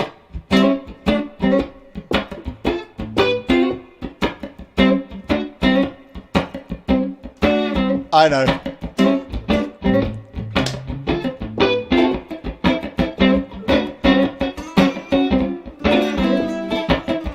Anyway, so that was that became known then as the Captain's Lick. Yeah. Immortalised earlier this year, where AC/DC released a tune that is basically just my lick, but in an AC/DC Oh, that's right. style tune. And when I say it's my lick, what I mean is it's every blues guitar player's ever for Only the last lick. 60 years lick that I've just The only copied. one. Yeah. So it's not. I can't even claim it as my own. Oh. It's overplayed. It's it's good to have one Yeah, lick. we all need that lick though. Everyone needs it. There you go, see? You have to, Look at yeah. that. And then you add this on top of it. Then you add, Yeah, there you go. Yeah. like it. It's, So, but then it's fine. it's as when soon as all of you- a sudden you realise that there are more positions in the pentatonic scale than just one. And you realise that there are Like in a other, bedroom, Lee. other shapes and notes that you can Yeah. play. And then the world opens up. And then someone tells you about major as well. And then you're just like, oh my God. Yeah. But it's all But there. have you guys ever taken lessons or anything like that then? Oh. Or have you been teachers, or have you actually have had lessons, or have you studied music, or? Are we frozen? Are we frozen? No, it was a deep question, Pete. It was so deep that it's just, I don't know. I think you froze a Did you bit. hear us again? Yeah, It's you're all gone a bit Dalek-y, the noise. Do you Yeah, sound we- like a Dalek? Went crazy there for a sec. Are you guys back? Do they sound like Daleks to you? Yes, you sound like a Dalek. I don't know what's Yeah. happened. Can you hear us? Dalek. Can you hear us now? though? Yeah. Yeah, Exterminate. it's exactly. Yeah, if you could just do exterminate, and what it is, say, my name is Davros. I don't know what's happened there. Do we sound like Daleks to you? No, you sound fine now. Are we technically back in the room now? Or what? It's Sound very like a couple bad. of Dalek, yeah. Yes. Yeah. Solar flare. I Somebody tell you says. what I'm going to do is I'm going to show you everybody a different guitar, whilst hopefully the audio connection at CME sorts itself out. Right, so Okay. we can hear you fine. What do we sound crazy? Yeah. You sound weird to us. But let's ask people: are we sounding okay out there in the land of the stream? So we are sounding fine. Have you got? Have I got what? Can we get a screwdriver and do the live show people? Yes, there's one here. So another one- guitar that is going to arrive in CME and Andertons soon is this special limited edition Fender Special Run Is our audio just dead? Esquire. I'm not sure what we're going to do. I said we can hear you, but it's just gone total Dalek. So, Any thoughts on why that might be? So we sound like robots, kind of. Just the internet. We'll stay quiet until we sort it out. okay. Yeah, I'll just mute. You can mute it over there. So I can mute you here for a bit. Now, I'll this do is that. for those of you who are sort of your Telecaster aficionados. Back in the early days of the 50s, this guitar was a single pickup version of a Telecaster was done called an Esquire. And we were even debating the other day, I wonder if that's where the whole Squier name comes from. The model number is called an Esquire. Single pickup, and Squier have done these gorgeous, gorgeous double bound versions of them in 3 different colours. Black, which is just, it's just superb. This is my favourite. Sunburst, which is the one that Pete's got. Oh! We might as well just go back to big cam, Tay, and I'll just hold them up. And the Lake Placid Blue.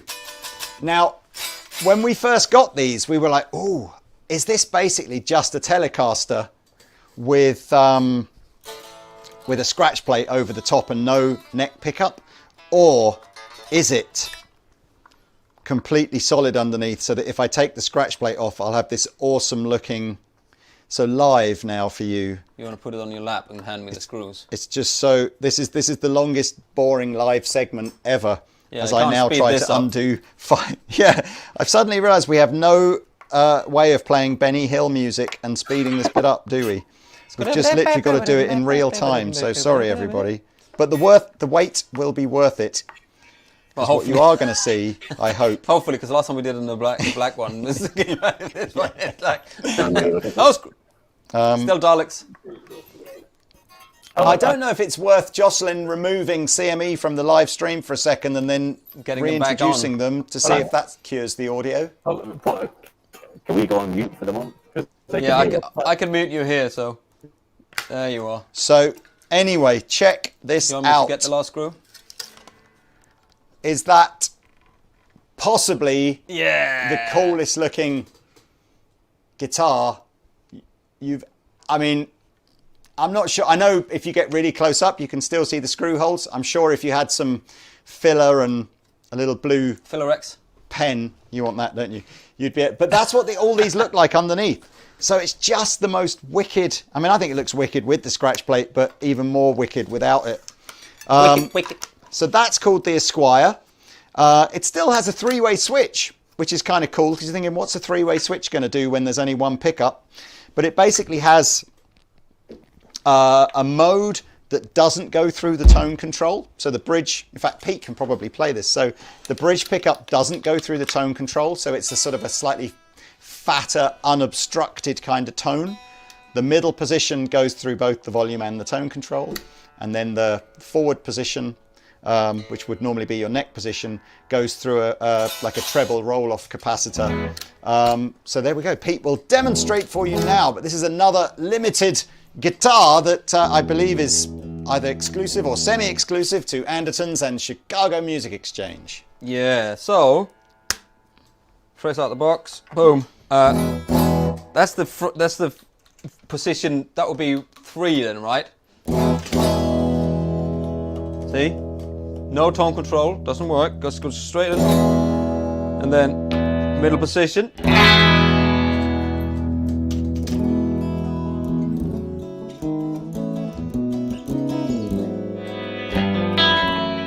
We were talking about it sounds a bit like a wah, doesn't it? And then on the back position, it's just going straight through. That's great. Yeah, it does sound great. So I don't know how it sounds out there, but so I don't want to play too much in case it doesn't sound.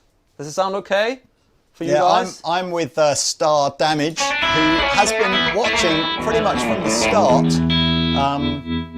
I do. Yes. I think without the scratch plate, these things, and again on the burst. In fact, we've not. Let's take that one off as well, because we've not seen. We've not seen whether or not they've. I mean, I'm guessing they've sprayed the burst underneath the scratch plate as well. I mean, it's just such a great guitar. And again, like the two thin line ones that we were talking about earlier on, I think we're expecting these to arrive at various points over 2020. 2021 starting fairly soon, but at the moment it is just a pre-order option on these. Should we see if Chicago sound any better now? Let's see. Let me just try to. Do we still sound like robots? Yeah. You do. Yes, I think we're gonna have to. And do you know what? We're going to, after we've shown you what this Telecaster looks like underneath, I think we can probably go to the jam video. I don't know who's coming up first. Is it us playing? No, it's you guys first, and then it's us. So us doing the backing and them doing the noodling. I think so. Yeah, I think that's how it goes. So this was cool. This was done in a sort of a 1980s style ebony and ivory sort of, you know, Paul McCartney and Stevie Wonder vibe, where we recorded our part over here and they recorded their part in America, and then we just did some sort of, by the power of something, Final Cut Pro probably, we edited them together. That looks ridiculous. These are under £400, and that's money, not weight.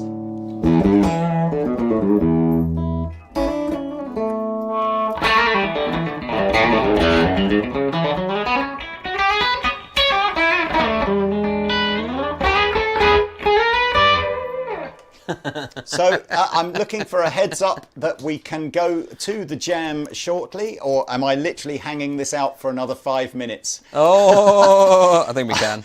I definitely feel like on. I could have a career in live local radio, like hospital radio or something like that. Yeah, because you've got a face for it. I've got a face for it. Thanks very much. Well, look, we are ready to go over to the first jam, where by the power of Grayskull, the first ever Chicago Guildford transatlantic collab. What do you call it? Amalgamation, musical amalgamation. So, please press a button now, whoever is control of that.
Lower back in. Aha! Well, you're very, very talented. Who knew? Ah, look!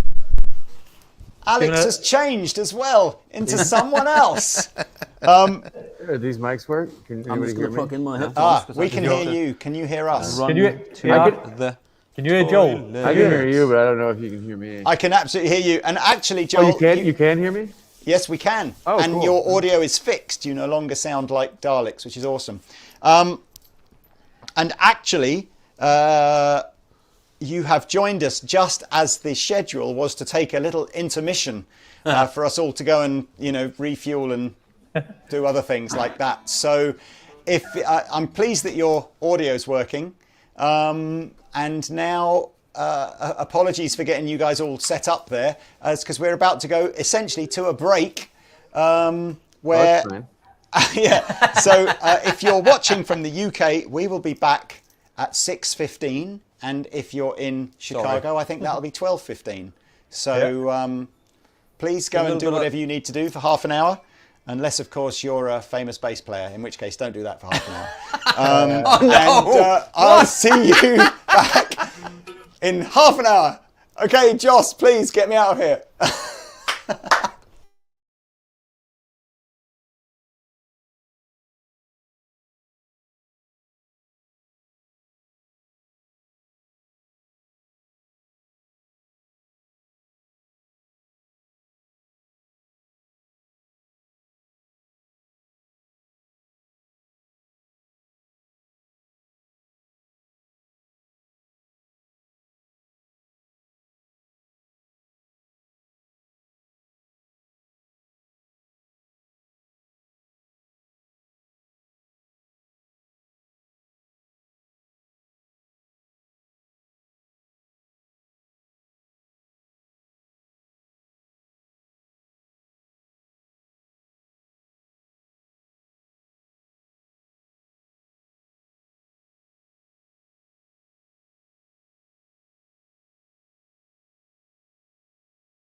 No countdown whatsoever, just straight back And in. we just straight Boom. back in.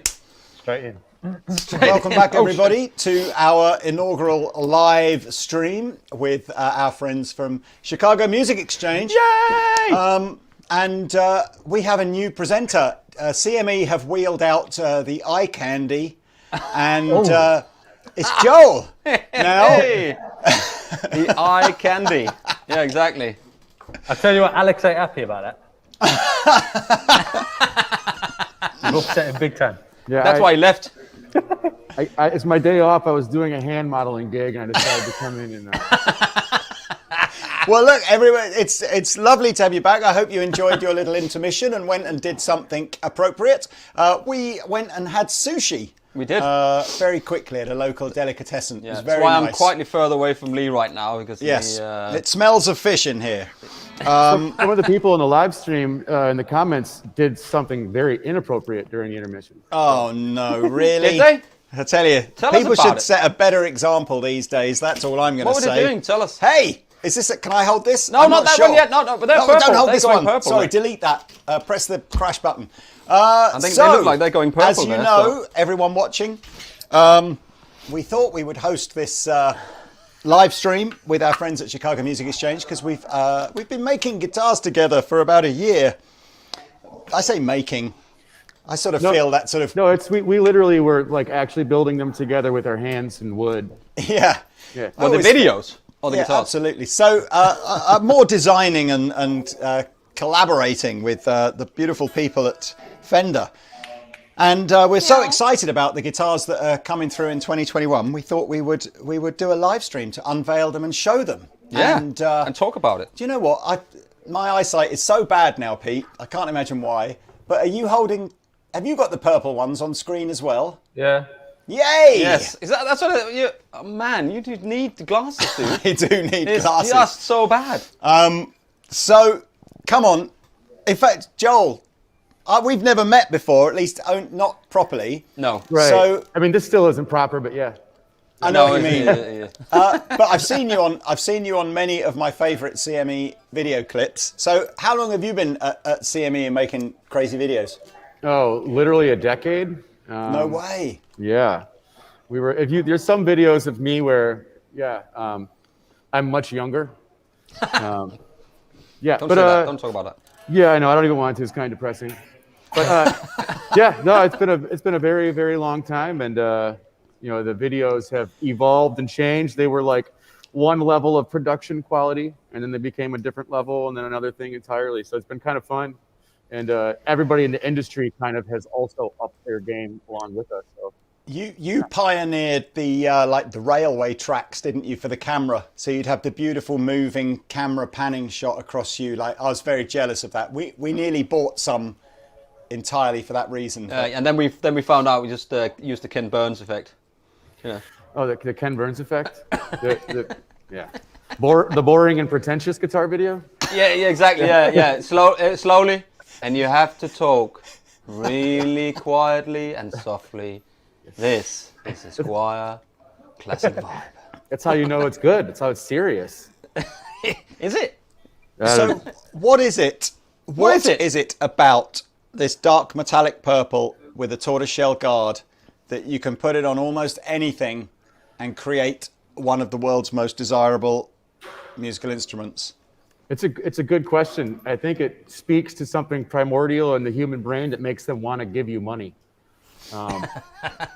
It seems like shell pink has the same effect on people as well.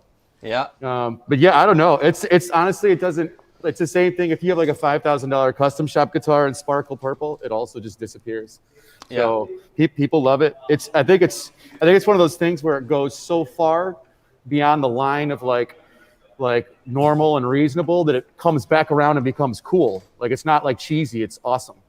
So I was Just surprised. like us, basically. I have been surprised. I mean, I think,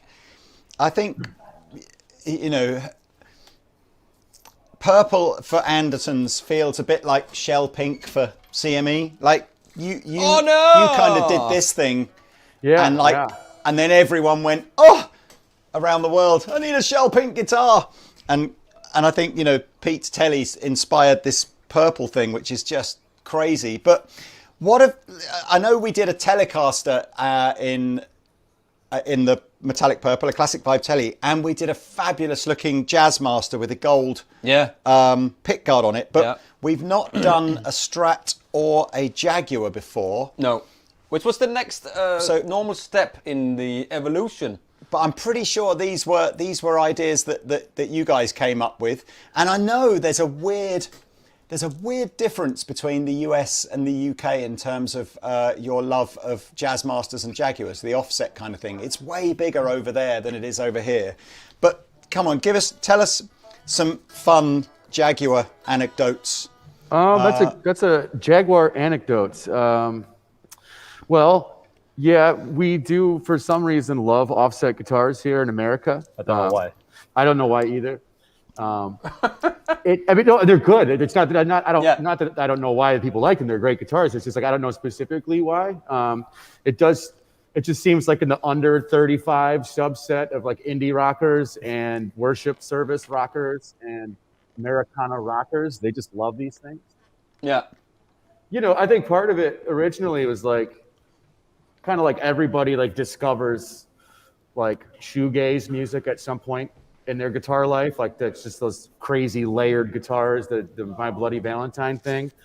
And that's kind of like what, for me at least, always made like a Jaguar really cool. Just the tremolo as well, just the weight, the size of the arm, the length, the fact that you can strum it with the arm and get those weird like detuned kind of seasick type sounds. It's a unique guitar. Also the Jaguar itself, just like the control layout, we were talking about it before, it's needlessly complex, but it is why it's why it's cool. It's Jaguar's thing. Yeah. And so you just get some sounds, I mean, just like the word jangly, that literally means this. And Nathaniel was like, what does the Jaguar do? What's the sound? And I like just put the two pickups together. Yeah. And then he started playing, like, it's like, yeah, there it is. There it is. It's like, that's all you got to do is just play like one Smith song. And you're like, oh, I get it. So, and then plus just that sound, everybody like in America, not even necessarily American, but in like indie rock music, like the sound of clean guitar that you hear is not like a Les Paul bridge pickup. And it's not like the Strat notch position necessarily in 2021. You hear kind of that sound, like the two pickups together, the Jaguar, the Jazzmaster. You just hear that a lot, and it's hot, so hot right now. So hot right now. They're very like underwound pickups as well. The way that they, for me, they were better at cleans than necessarily at too much gain.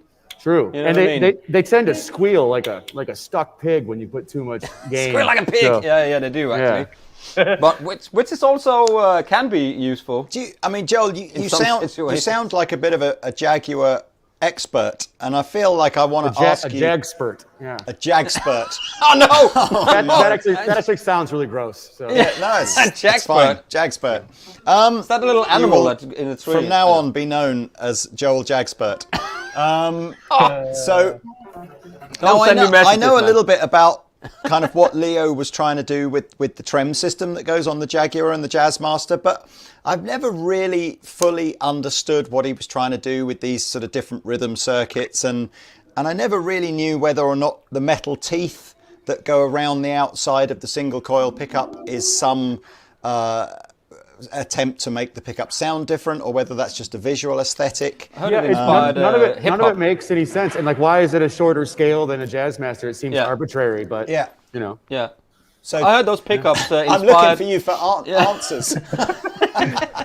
Yeah, I heard hip hop culture took those metal things and used them on their teeth. Oh, that's where that came from. That's absolutely where that came from. Totally. Wasn't that? I'm sure that's where it came from. I'm sure I read that somewhere. Yeah. And it was Leo Spender's thing. He wanted to create hip hop, but he didn't really get there. I actually asked Lil Wayne that the other day, and that's what he said. So yeah, I thought it was that. Thanks for putting that. What does Kevin Hart call Little Wayne?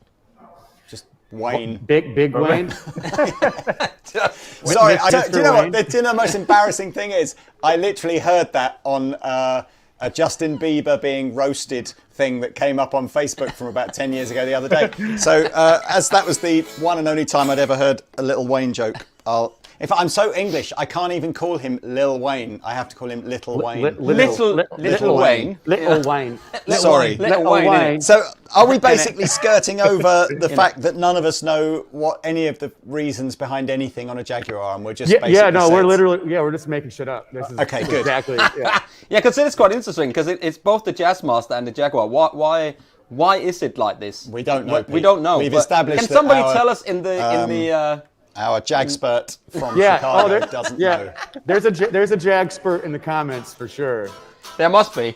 If you have a bunch of guys all talking about the Jaguars at the same time, it's like they're having like a jag-off. They're just Jackspurting everywhere, basically. I didn't say it. There we go. I didn't say it. I can't get in trouble for that one. I got told in our intermission to just hold back on some of the, but we've just it's moved. I think to a that's whole all out nother the level. window now. I I don't like care. this. I apologise in advance. So look, I think seeing as the audio actually is surprisingly better on this live stream than I thought it would be, I think if you're happy, Nathaniel, just to maybe have a bit of a strum on the Jag there, and let's have a listen to it. Yeah. Yeah, I will mess up these controls. No, it's okay. I'll do the controls for you. You do the controls. How about that? Yeah.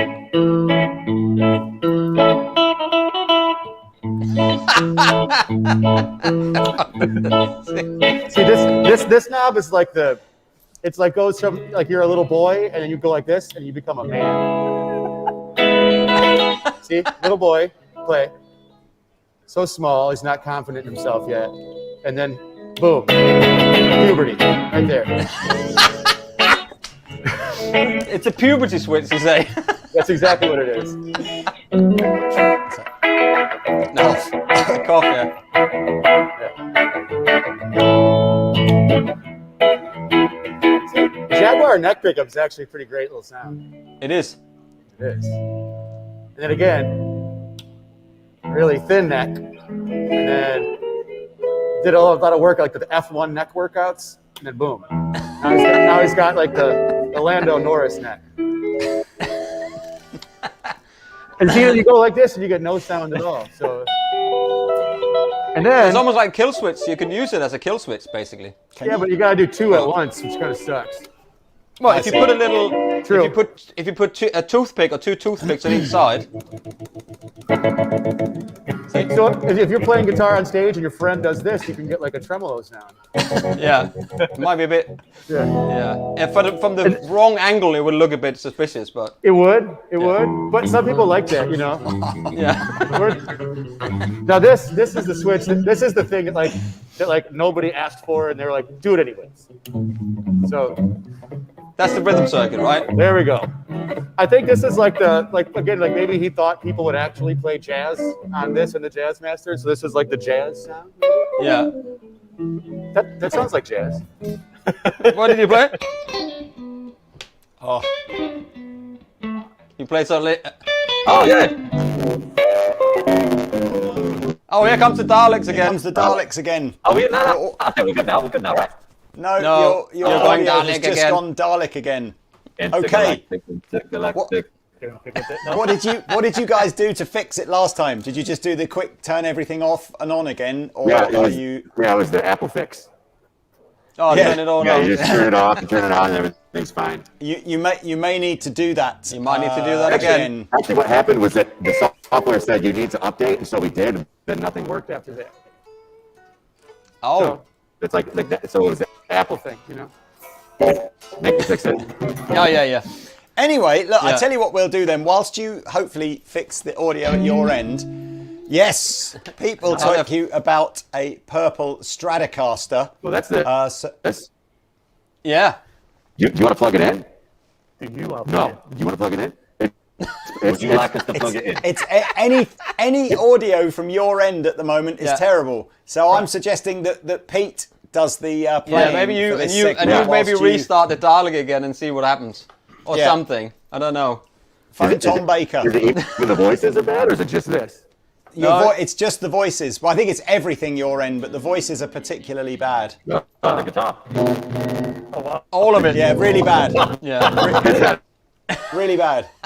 It's Yeah, you're okay. freezing and everything. I'm sure somebody might be on the internet upstairs doing something they're not Oh, supposed you're to. kidding me, aren't you? Can you check who's in the store, particularly in the bass department? Just go and check no one's using the Wi-Fi. I think you've got a bandwidth. Doing some live streaming on another platform. I apologise. I did promise in the interval that I wouldn't. different. Live stream Do that again. is going on. Okay, So so those ones where you can like send money, during the live stream. Pete, play some guitar. Come on. But this is a Strat. It's a Strat. It does Stratty things. What is this? NATO, isn't it? Wood? It's a 60s classic. Oh yeah, but I'm Strat. thinking about the wood. The I wood should is actually. NATO. You know what? I think it's NATO. Do some playing, and play. and then I'll talk about pre-orders. Some pre-orders. Yes. And of course, it is just to tune it up here, because we put the air conditioning on. It's not hot, is it? Oh. Yeah, it's hot in here, but there's a lot of bodies in the room. After It you're is. playing, especially. It is. So, one of the things that we've had a few comments come up during this live stream is that every time someone goes to Chicago Music Exchange or Andertons to try and buy one of these, they're out of stock. But that is it. We haven't had these yet. All the guitars we're showing you in this live stream are arriving at various points during 2021. We have a couple. Of the Strats literally just arrived. So Good for you, man. You're very lucky. then. Well, I know our first orders start arriving in about 2 weeks' time. So the idea today is if you're very, very keen and don't want to miss out, you can absolutely go and pre-order any of the guitars that we're showing you today. Yes. And if you live in America, the only place you can buy them from is Chicago Music Exchange. And if you live in Europe, likewise, you've got to get one from Andertons. Somebody's asking, can we send them to Russia? With do- love. We could send them to Russia with love. Whether they get there or not, I have no idea.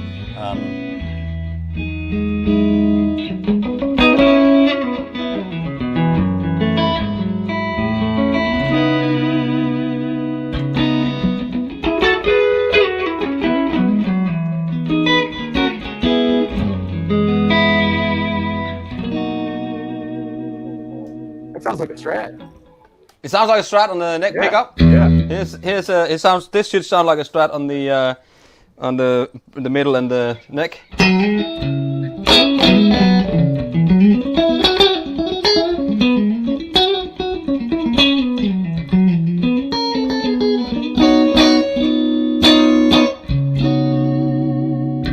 And it does. It does. It sound like that. So, and here's the middle pickup. They've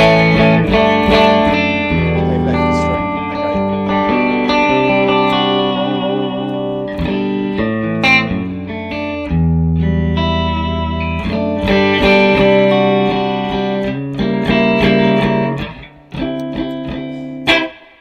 Okay. Here, So nice. And here- just in case you're wondering, everybody, Chicago Music Exchange will be back shortly once they've restarted The Dalek. the Dalek to get rid of the bad audio. Yeah, But- exactly. so hopefully we'll have them back soon. and here is the neck, so the bridge and the middle together, which is the famous.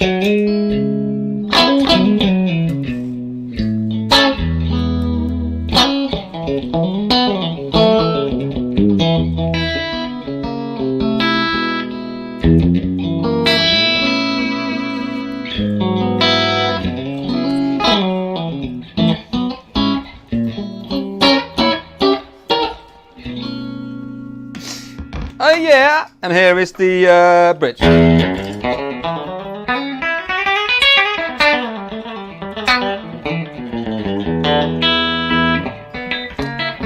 Is that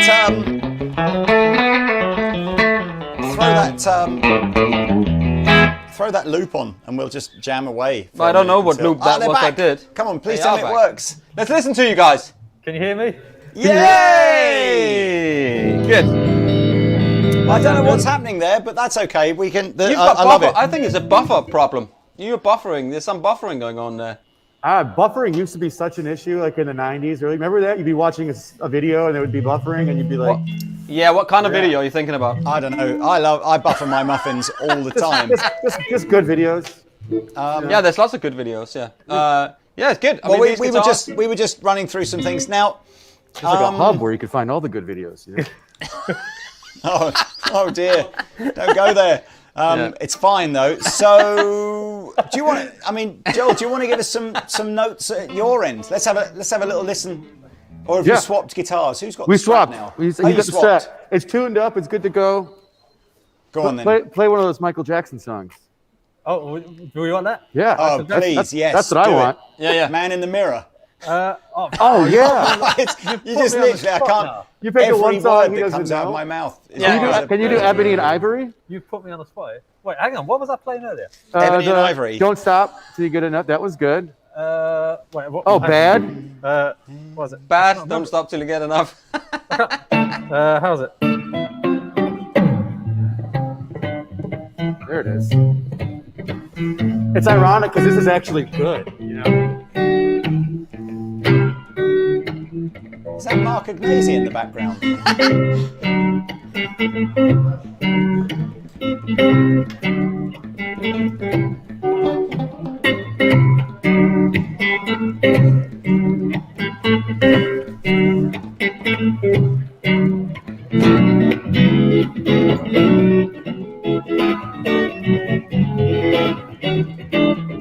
I can't remember the rest.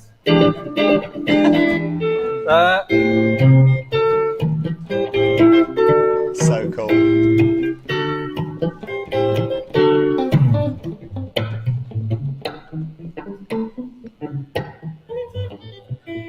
I don't know what the hell's going on.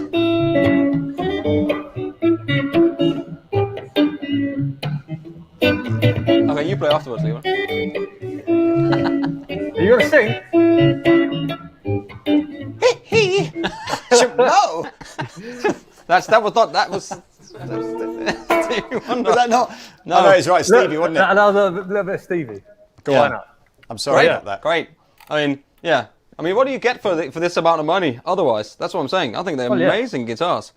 You know. That's where we keep coming back to in all the classic vibe videos. Is I mean, yes, there are other guitars that you can go and buy for £300 or £400 Yeah. or whatever it works out. $400, but I don't think anybody consistently smashes it out the park in the way classic vibe does. Just in terms I of agree. value for money. Yeah. I agree. Plus the binding and the inlays. It's got, like if you wanted like an actual Fender that looked like this, you need to be buying a $6,000 like late '60s, early '70s Jag, or you'd be buying a $6,000 custom shop guitar. Yeah. So Yeah, it's that's it. kind of untouchable. I've noticed too with the purple, just looking in the monitor too, it's like depending on how the light hits it, it's almost like oxblood where it sometimes looks black and then it Yeah. sometimes Yes. looks purple. And I think it's just as a stage guitar, these are going to be incredible. Yeah. What I was mean, the- it does. Well, it sounds like a Strat. I mean, exactly how you'd like it to. I mean, it does what you want. I'm just saying, like. And you don't, a lot of times when, back in the, just in general, the idea is you buy an inexpensive guitar and you're like, well, I'm just going to put new hardware and new pickups and new electronics. Like, you don't really have to do anything to these. They're kind of just great. Yeah. This one. What was on the there's somebody asking how we think Classic Vibe compares to the Made in Mexico Fenders, and I guess you probably, to get a like for like comparison, you have to go up to the Vintera products. It's quite a different vibe of guitar to say Player Series. But that is a good question. Once you're up to Vintera, you're talking about twice the price of a Classic Vibe.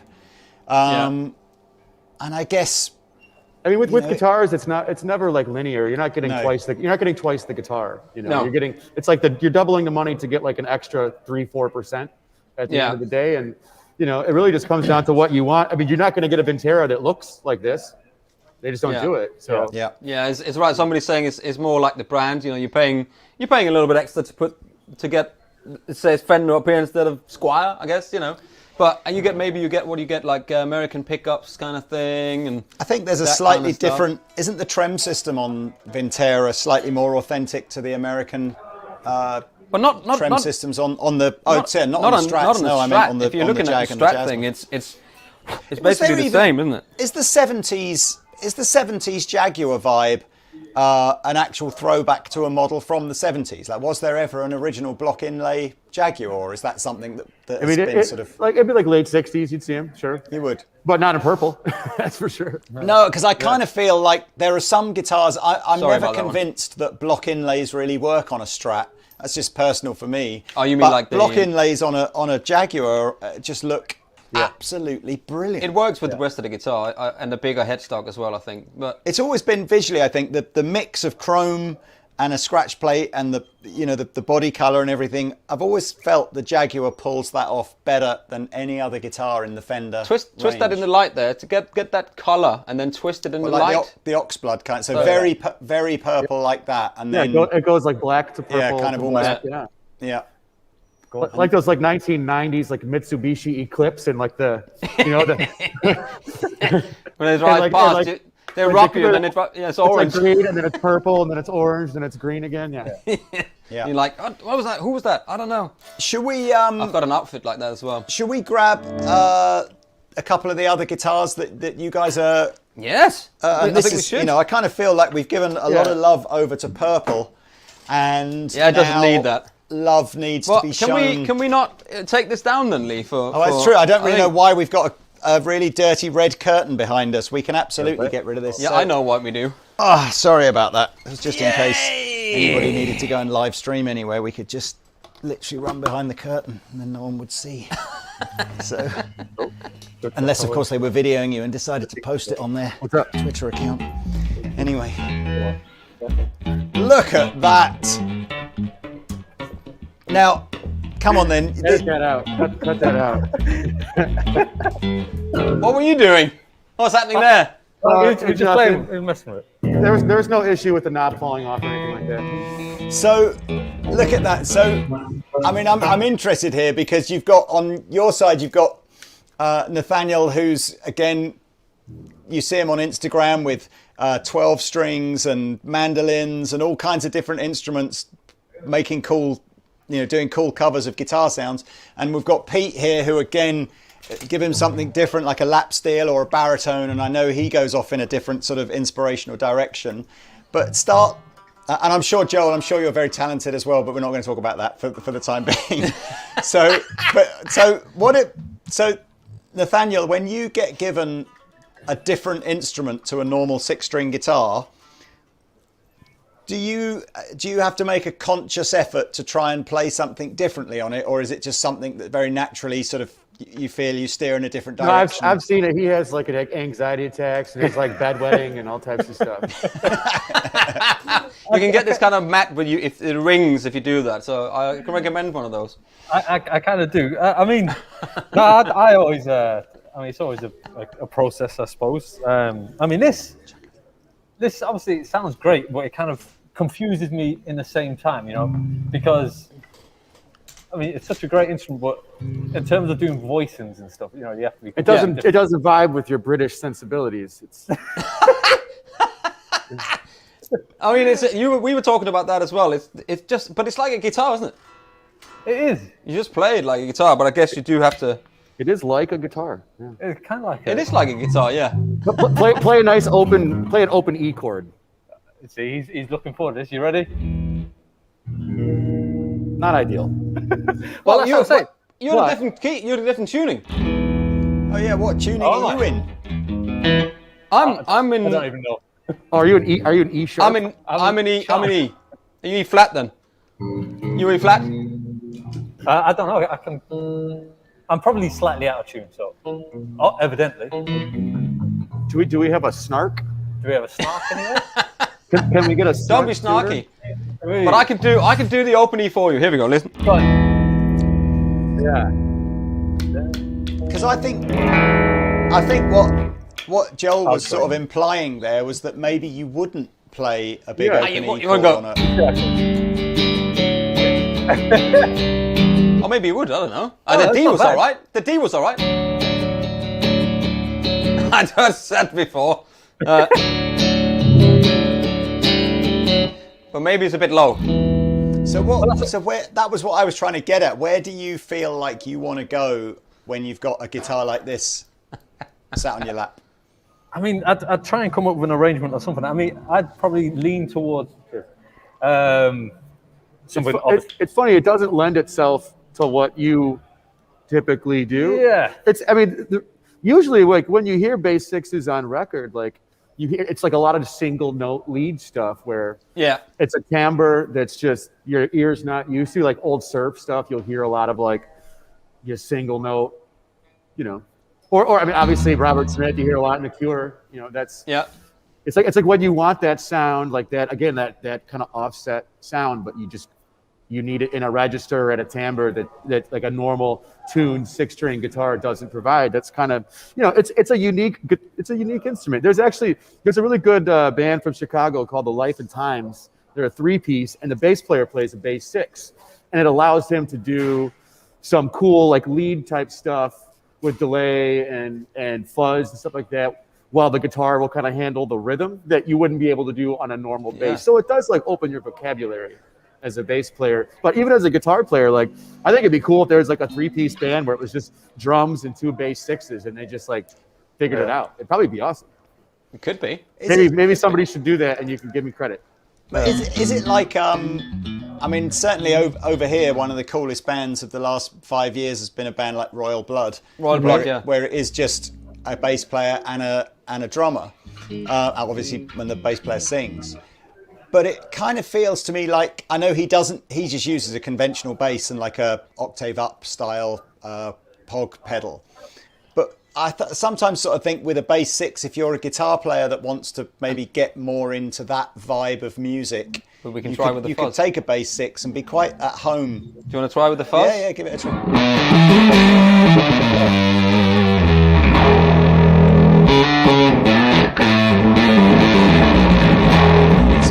It's a fluffy bass, isn't it?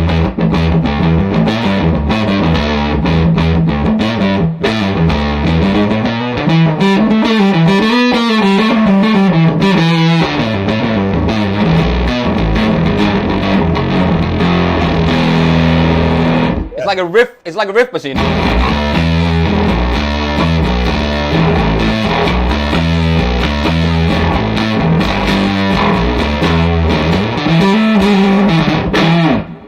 I like it. Yeah. I like it. I mean, and it's good for me. I just find it was cool to do loops with, because you get all the low stuff. Yeah. And you can get all of those, all that stuff going on as well at the same time. So it can do a lot of stuff, man. I mean, you've got some pedals on the floor there. What about some of the bigger ambient kind of? Ambient stuff as well. It's pretty cool for. But there we go. I mean, what are you playing there? What are you playing there? It's like an E minor triad. But I mean, it sounds nice doing these with like just a little bit of rubato. Yeah.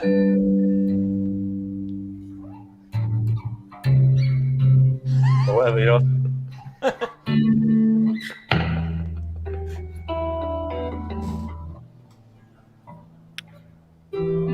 I mean, it can lend itself quite nicely to that. I think even just doing like a walk-in kind of bass line. I mean, yeah. I mean, if you're like doing a blues in F, like a.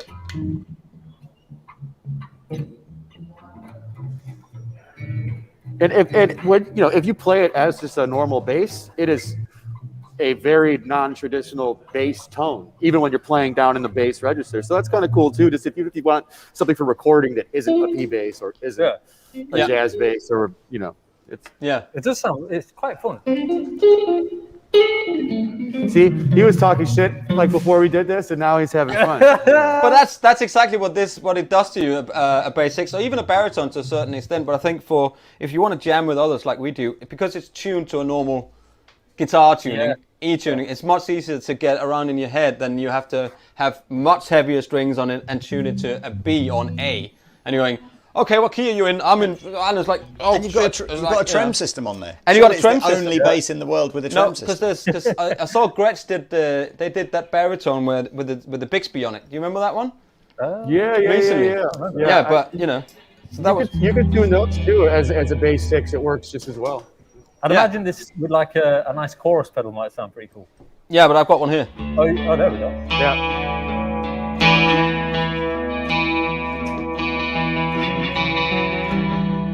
I mean, I was playing these chords.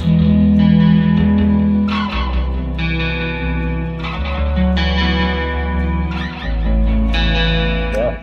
So, something like that. That sounds great. You have to really get the hold of the That's stick and wiggle it well, you know.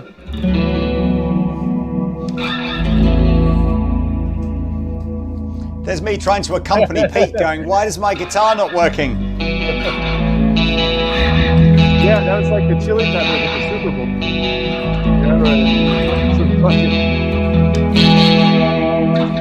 Yeah, I like that. I remember the first time I had to plug a guitar in.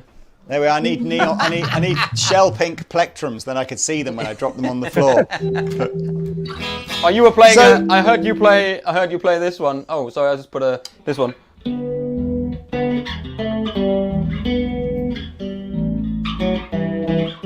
There was that one as well. Or what is it? Oh, this is a bit cool.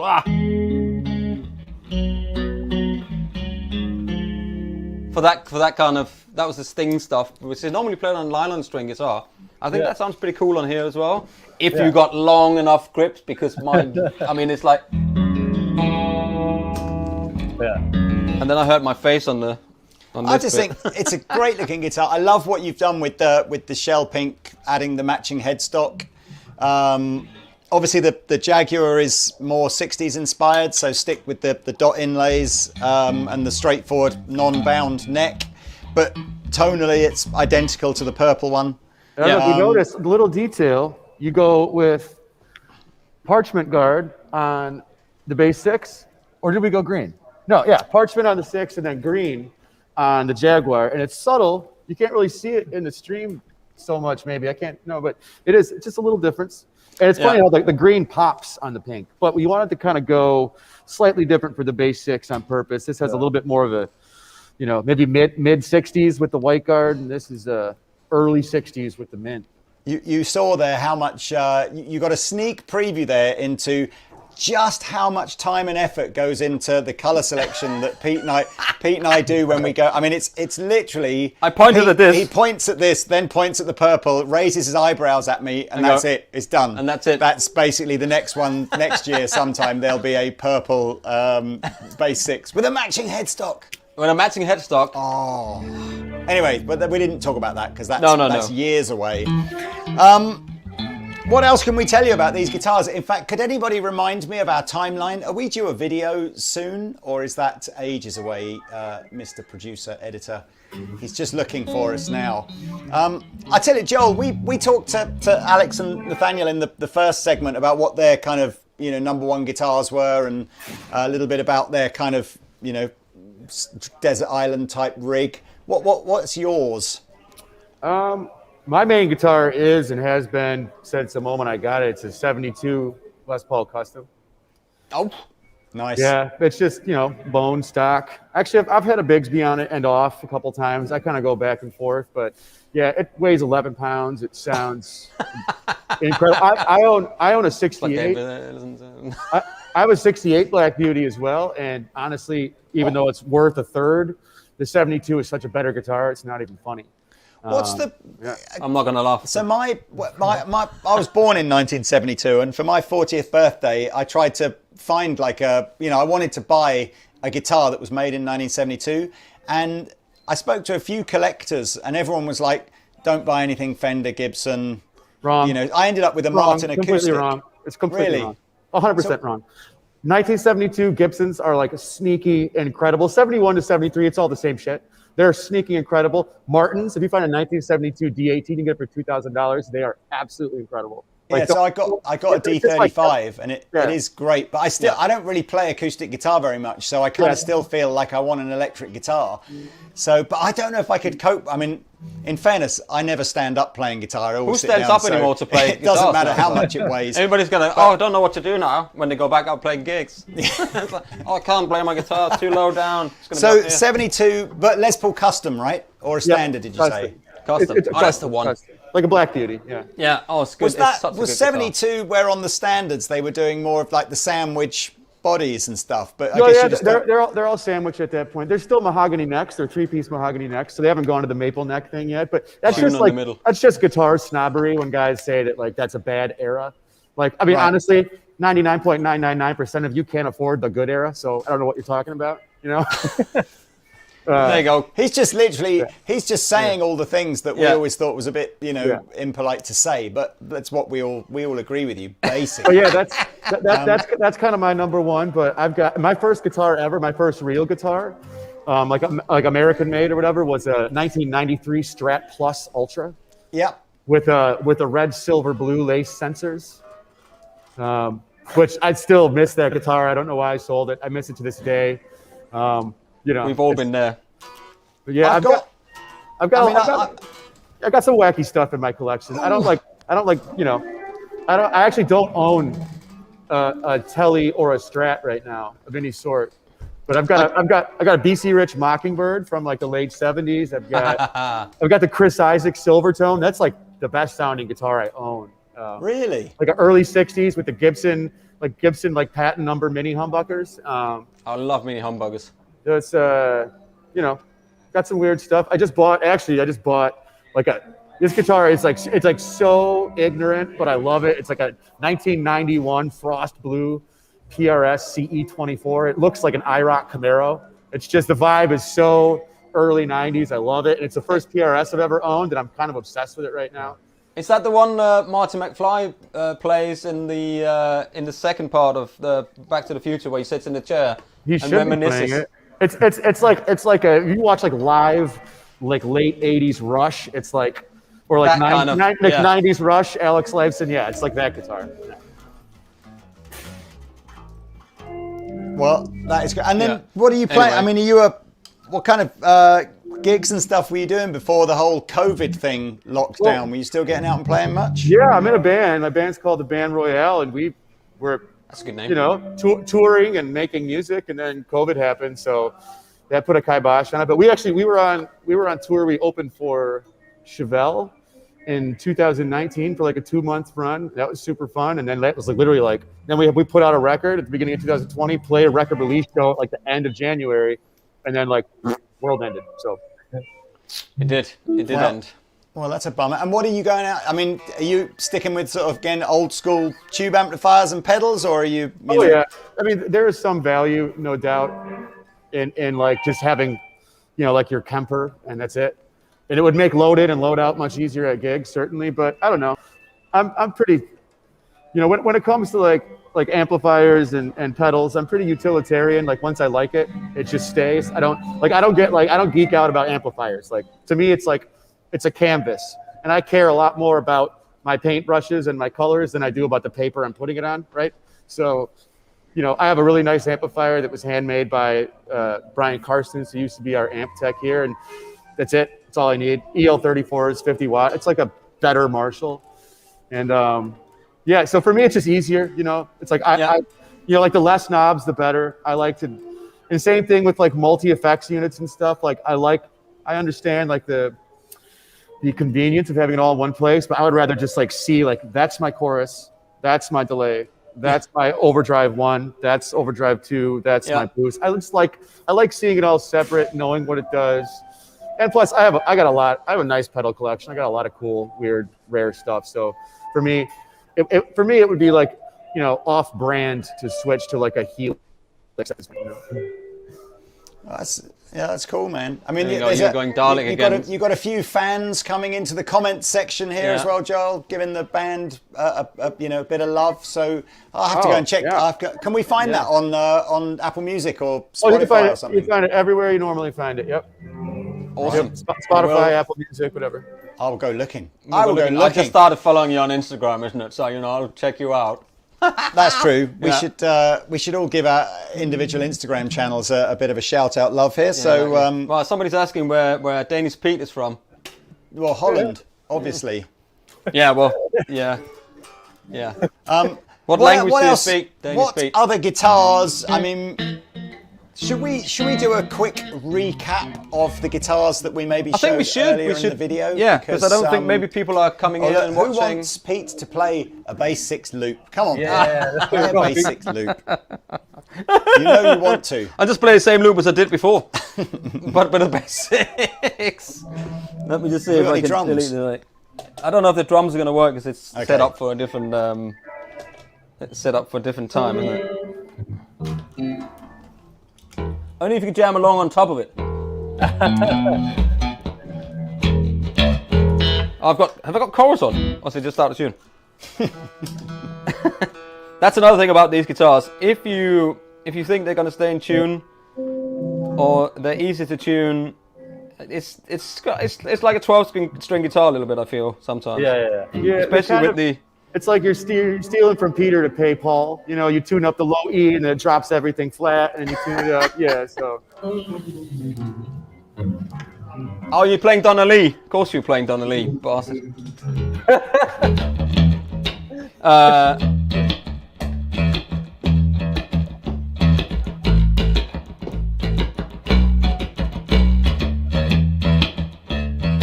I messed that up again. That sounded good. Still not in tune. Oh no. Yeah, I'm a bit out, but you know, we care about these things, people. We care about these things, don't we? Tuning's overrated for me. Is it? It never bothered Jimmy Page or anyone like that. So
I'm fine. Okay. I was just noodling. I mean, something like that. I was I don't just know. noodling. It's fun.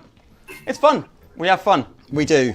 We do indeed. So let's recap, because I'm guessing we've been live now for about 36 hours. So probably the people who started watching, who are watching now, weren't Yeah, let's watching go at the back. start. So Let's go back. let's go back, because actually I kind of feel like we I kind of feel like we went early with like the best, well, my favourite ones anyway. Yeah, did we do all tellies earlier? I missed that part. Yes. Yeah, these- Where is it? These are my favourites. There, out of on the list. floor, Right, right it's in on the front of you. floor, right in front of me here. Yeah, It's these just- are great, aren't they? Yeah, I love these. I mean, it can do, obviously does the country thing, you can do the jazz, you can do It's got the rock. hole in it where you can smuggle your drugs. There you go. Yes. Or small bottles of, you can get, I've seen if you put one of those really squashed people have got in their backpacks and they can put water out, So if you put that in there and then fill in vodka and then have the little straw coming out out of the hole.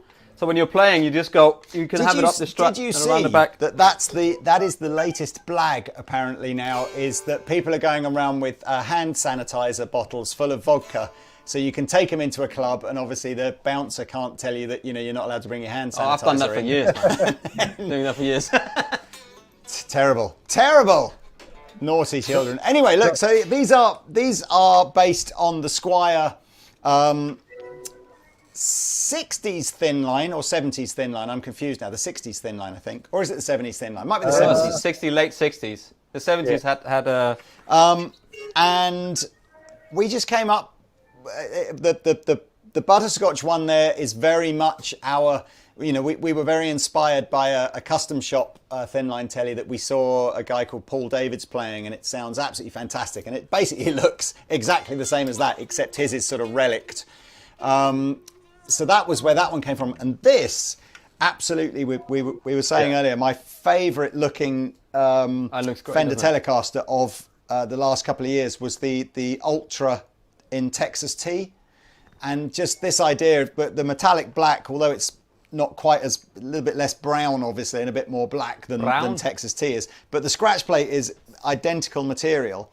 And the color combination on this just looks fantastic. And again, I kind of feel like we're having so much fun in this live stream, we're sort of forgetting that the purpose of this was to say to people, look, these are going to start arriving in Chicago Music Exchange and Andertons at various points over the next 6 months. Hopefully the first few will start arriving this month.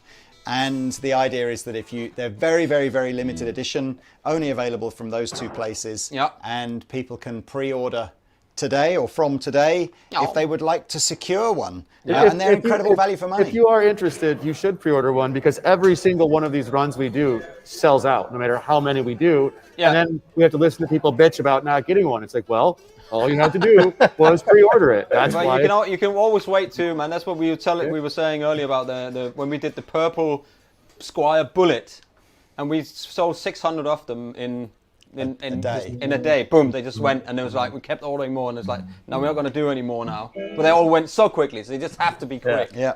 And that was the other thing, saying, as far as limited edition guitars go, although we don't necessarily promise to never make these again, and actually if they're super popular, we almost certainly will make these again.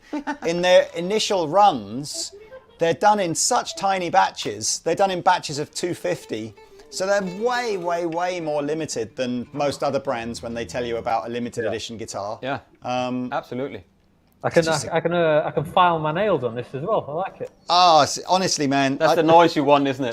I'm so gutted that because I've ordered a custom shop, basically a custom shop version of this, and I honestly can't believe it's taken so long. So Fender, whoever's building that there, if you could just pull your finger out. Because I told them not to.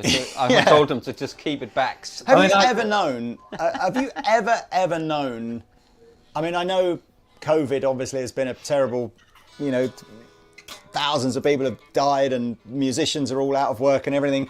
But have you ever known anything quite inspire people to take up the guitar in the way that the last 12 months worth of lockdown has done? I mean, if there's a positive to the last 12 months, it is that we are entering a new decade of musicalness that I don't think we've ever seen Yeah, before. it's crazy. Everybody, but it's great though.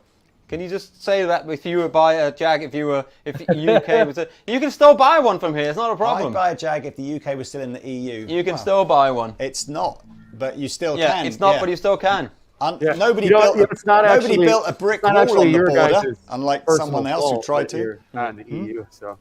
What do you say? Sorry. I said it's not specifically your personal fault that you're not in the EU. Oh no, it's very much my fault. I mean, So maybe 100%. don't. The Parliament came to me and they said, "What do you think, Lee?" And I said, "Yeah, I think it's a great idea. Just do it." So they did. Yeah. So I mean, it's completely. They went to my fault. Andertons and we had a conversation We about did. it. What do you think? And then they left, and then I realised that I had no idea what I was talking about, and They did it was anyway. too late by then. They'd done it anyway, so I do apologise. Yeah, absolutely. Actually, we're not in the EU either. Wow. No, really? I mean, I can't who believe decided that. I mean, well, that's shocking. Oh my Shocking. God, yeah. And I'm Danish and I'm here. Actually, Oh my honestly, God. if you're really, really interested, I shot a video about 6 weeks ago just explaining that you still can buy a guitar from Andertons if you live in mainland Europe. And notice I say mainland Europe because the UK is still part of Europe geographically. It's just not part of that political European Union thing anymore. Just like Norway. But it honestly, they're fine. Yeah, but I do apologise. I take it. Oh, stop it now! No, we're getting there. Stop! I take it all on board. Stop! And 80 quid extra. It's still going to be less than 500 quid. Next time they ask me something, about I don't know, should we go to war or anything like that? I'll think about it a bit more before I give them my answer. Does CME have? Sorry, go on. No, I was going to say I'd actually genuinely be interested in getting one of these because these are actually really cool. There you go.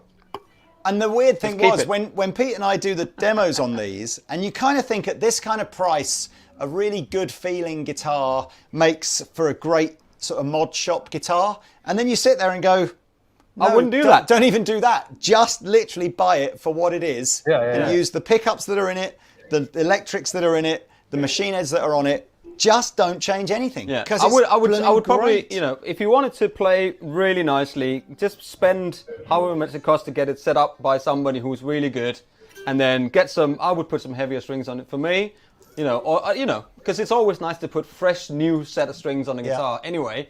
So if you get someone to do that, and you're just like, boom, that's all you have to do, because the pickups are great, and it's just all for that money. It's just, you know. That's what I mean. Like, I wish these were around when I first kind of started playing. Absolutely. That's the best way I can describe it, because I mean, it would have been.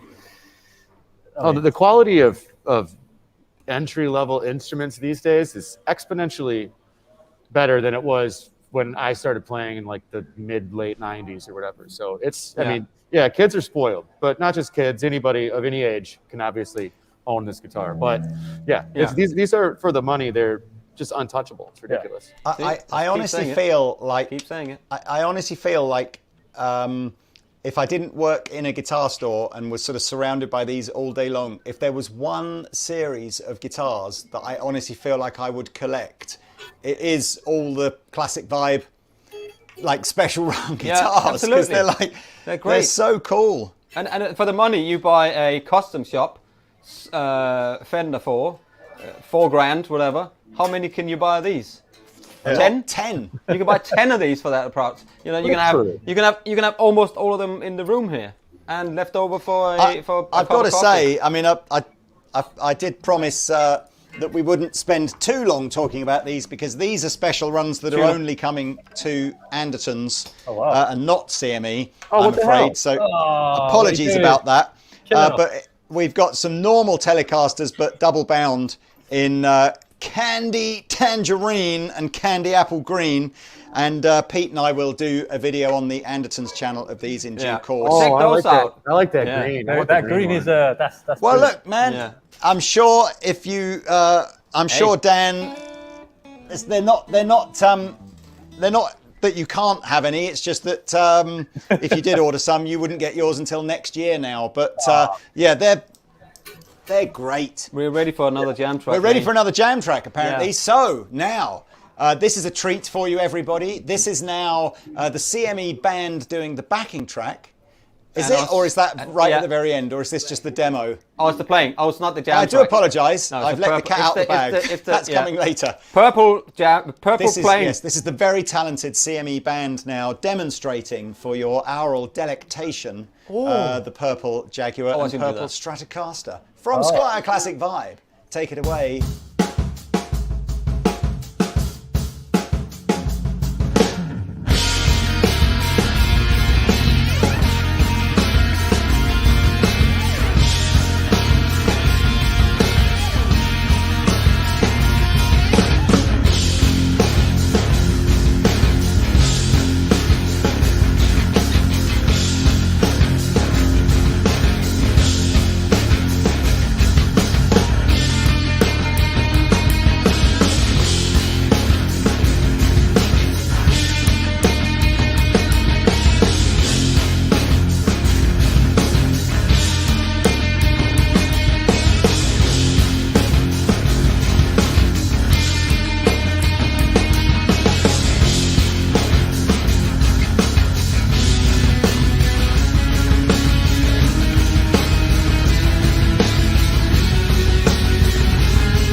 We're back. Aha! Well, we are back. Well, absolutely. Quick run.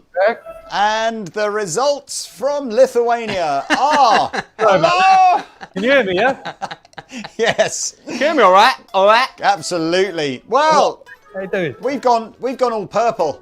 We thought, whilst during that lovely bit of playing there, by the way, I really liked the slightly rockier tune where you were playing the Jaguar. Very, very cool.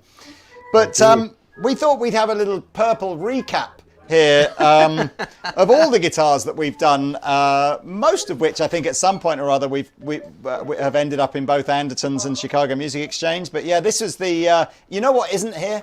Is the bullet purple telly. Yeah, it's right there behind Oh, you. apart from this bullet purple telly here, you mean? Yes, that's here. This was the one that when we did this video, we took 600 orders for this in the sort of 2 hours after the video went live. Yeah. Wow. So that took us about a year to get enough of those to fulfill everyone. And then there was that, wasn't it? This is cool. Have you guys done this one? I think you have, haven't you? The sort of the gold guard Mexican road worn in purple. Did you do the Mischief Maker? No, I don't think so. Oh, you should do. You should, I don't remember that. we did a road worn Mischief Maker with. You need to see the headstock. That's the Headstock. Headstock. Cameraman. Yep, there it is. Yay! Oh, he can't hear us. He can't hear us, that's why. He can't hear us. Oh, well, Tay's not So listening. that's fine. that's basically. But then telly. I think the CME came up with you did the first Jazz Master with the gold and purple combination. So that was last year. Yeah, I think you won with we that each one. sold loads of those. Yeah. That was really cool. And we did the bullet Strat. So we're not really into purple here, to be honest with you. We No, take it so- or leave it as and far we as did the purple's classic concerned. vibe purple as well. With the gold guard. It's a good look. Very Prince. Very Prince. But anyway, look, you wanted to talk about, or we thought we should talk about the Esquire. And I can see, did you have an Esquire on your lap a second ago there, Joel, or not? Yeah, the Esquire. Yeah. Yeah. Yeah. See, yeah. you say Esquire, we say Esquire, or is it the other way around? Esquire. It's. I'm not sure. It's Esquire. So do you know, Joel, as you are our regular, I mean, I know you're officially a Jagspert. I don't know if you're are you an Esquire spurt as well? Does the whole brand Squier come from the Esquire? I have no model? idea. I mean, I would think, I don't know, unless there's like some dude that worked at Fender whose last name was Squier that Leo liked. I have no idea. My guess is that the Fender is like the knight, right? He's and the Squire is like his little buddy that gets him dressed in the morning, right? So What? I'm not sure if that's true. It could be. I I see could what be. you're saying. Yeah. This You is know. my little. Yeah, come over here, Squire. yes, exactly. Empty my chamber pot, Squire. Chamber You know what? pots. I remember someone told me when I was first starting. Like I had a Squier Strat, and I was wondering why it was called Squier. Someone told me it's because of John Squier at the Stone Roses, and Of course. I was thinking, hang on, well he doesn't play a Strat or a Telly. What do you mean? And for years, that's what I thought it was. Can you believe that? I know, shocking. Shocking. Well, you can believe a lot of things. Have you weren't on, Joel, you weren't with us earlier when we did the huge scratch plate reveal on the Esquire. Have you done that yet yourself? What So do you're you going mean? to take the scratch? Anyone got a screw? Oh, have I taken this off? No, Oh. but I assume it's routed for a second pickup, right? Well, you're wrong. You're wrong. Look, All right, good. That's why we don't assume, you know. is that the best looking? Wait, that looks better than it does with the thing on. You should just leave it off. There you go. That's what I'm saying. So, because I kind of, if I'm honest with you, you'd expect, wouldn't you, on a Far Eastern made, mass-produced guitar? Exactly. You would think like, it's just a telly body, but why bother? The cheapest option would have just been to keep running Telecaster Through the bodies machine. and then just not put the pickup in. But no.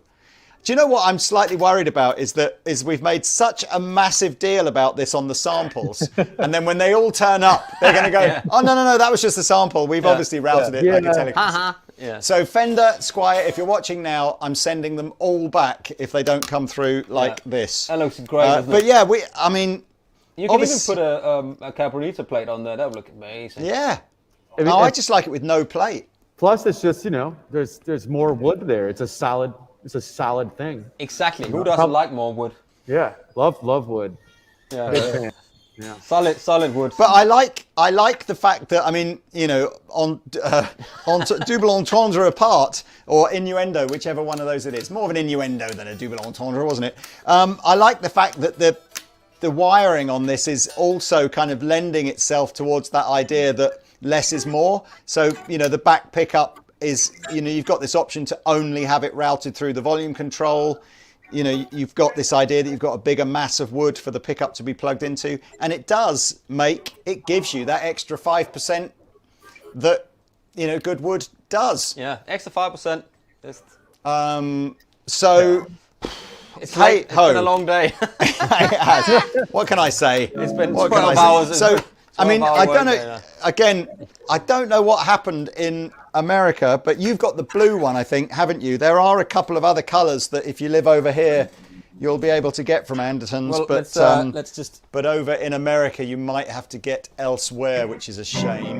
But yes, isn't that cool? The black one, I mean, all three look amazing without the scratch plate, but the black one is the one that. Yeah. Anyway, or the blue one. In fact, or the sunburst one. There you go, just covering all my political bases there. You go with whatever colour you like. Then, what time is the next video, Mr. Tay? 8. So we've still got half an hour to kill. Oh my God. Oh, are you Someone's gone Dalek again. Oh, no. Yeah, I'm afraid you have. I tell you what, Pete and I will have a little jam on whichever guitars, the first 2 guitars that come up in the comments section, Pete and I will jam on, whilst I guess we drop you out of the stream again and start you again, as that seems to be BC the only way to Squier fix was it. a company violin strings there. Somebody. Go, Pete, choose a guitar, or YouTube, choose a guitar. Look at this. There's about a 20-second lag for the comments to come through. Star Squier was a Damage, company. well done. You've been on this live Black stream Telly. since Which the we black started. thin line or The Black Telly. Okay, that's one. This Black Telly. Esquire, but there's 3 of the Esquires. And will you go with there you go. Look, black and black. Perfect. Okay. Right. Come on then, Pete. Get us a loop. Loop as well. And let's play I some need to just guitar. tune this quickly. Tune. Blue Squire. If you're not familiar with the Andertons YouTube channel and you're only watching because you know of Chicago Music Exchange, please do subscribe. And likewise, if you're not familiar with the Chicago Music Exchange channel and you're only watching because you know of Andertons, subscribe to them too. 2 of my favourite YouTube channels Let me just in the delete world. that. Yeah. I never watched YouTube, Lee. Yes, Pete and I will do some more in-depth demos of all these guitars in due course.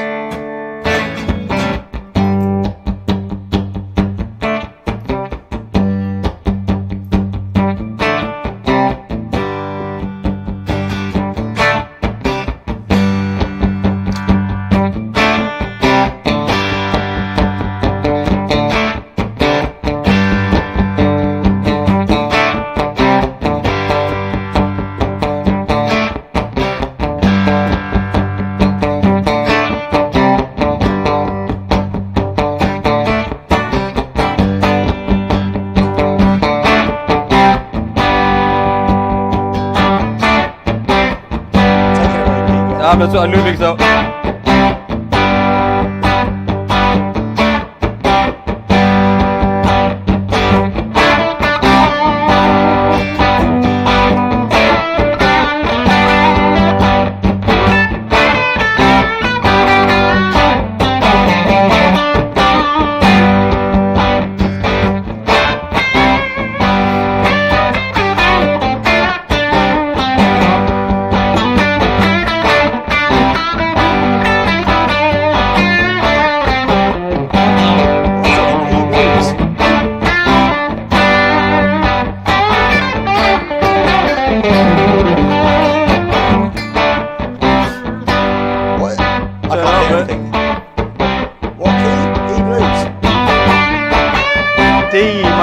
Pentatonic, hold on. You need to turn up as well, Lee.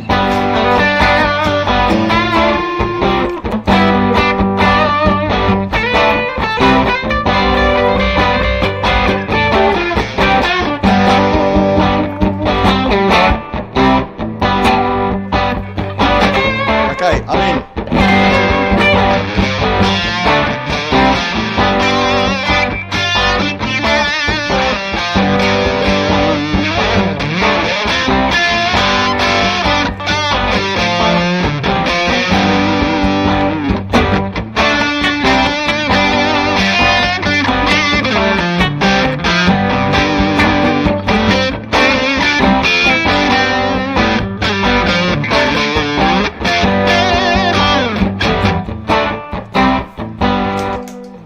Oh, that Anyway, was it? Oh, sorry. Yeah. We just filled in for a minute or two. Sitting like that going, Are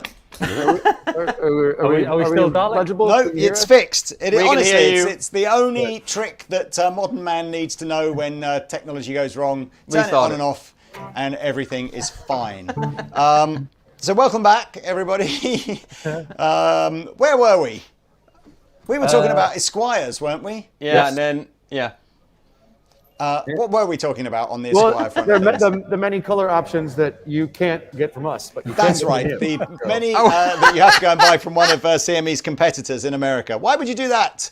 But anyway, so if we finish talking about Esquires, let's talk about pink guitars, because that is something you most definitely can buy from CME. Some would say it's almost all you seem to be able to buy from CME these days. It's just, Yeah. It's always Breast Cancer Awareness Month here, so. it is pink is your purple. I It is think. pink to our purple. That's it. So come on, tell us where does the shell pink love affair date back to? Oh yeah, that's a good shout. Who is CME's blame? Mr. Pink That's a great question. or Honestly, Mrs. Pink? I think honestly it must have been just a few years back, and when we first started in earnest trying to do like exclusive runs for the store, and obviously like when you're doing exclusive runs, the color is the easiest thing to make unique. Yep. And it was probably like we did a bunch of different stuff, and where you do like some like Lake Placid and some surf green, and in general the surf and the pastel colors tend to be like the kind of like the most out there for Fender. And shell pink was just like a color of a thing that we did, and it seemed to sell so much more quickly, like just statistically, than like any other color of whatever guitar. Well, I don't even know what the first one that it was. It might have even been, who knows? But it's just something that did so well for us that we're like, oh, that's weird. Let's try that again and see if it happens again. And it did. And like, well, let's try it again with another brand and a different guitar, and same thing happens. So at this point, it's like we could just put shell pink on like anything. Like I can like make a shell pink guitar stand and someone will give me money for it. It's crazy. So Oh, we know that one. yeah. But in a different color. It's spelled the same, but it's pronounced purple. What do you think why do you think it's had such an enduring? Because quite often with colours on guitars, you've got your core blacks and sunbursts and things like that, your candy apple reds and stuff. And then you normally find that there's sort of like fringe colours that are popular for a few months and then they, become unpopular again. But Yeah. what do you think it is about pink, shell pink, it's just been really popular for about 5 years now? Yeah. I think it's, just, this is a guess. I don't know. I'm just, I would think there's a little irony involved with it because, the idea, like just in general, like make a generalized statement, pink is considered kind of like a feminine color. And let's be serious, the guitar world has been for a long time like a heavily kind of skewed as like a boys club. And so I think you would think that like pink guitars, like, but something about it, it's almost like because it's so out there, because it's so non-traditional, you know, like natural wood, black, sunburst, because pink is so diametrically opposed to what we consider to be these kind of like tough traditional colors. I think again, it has like this almost like an ironic opposite appeal.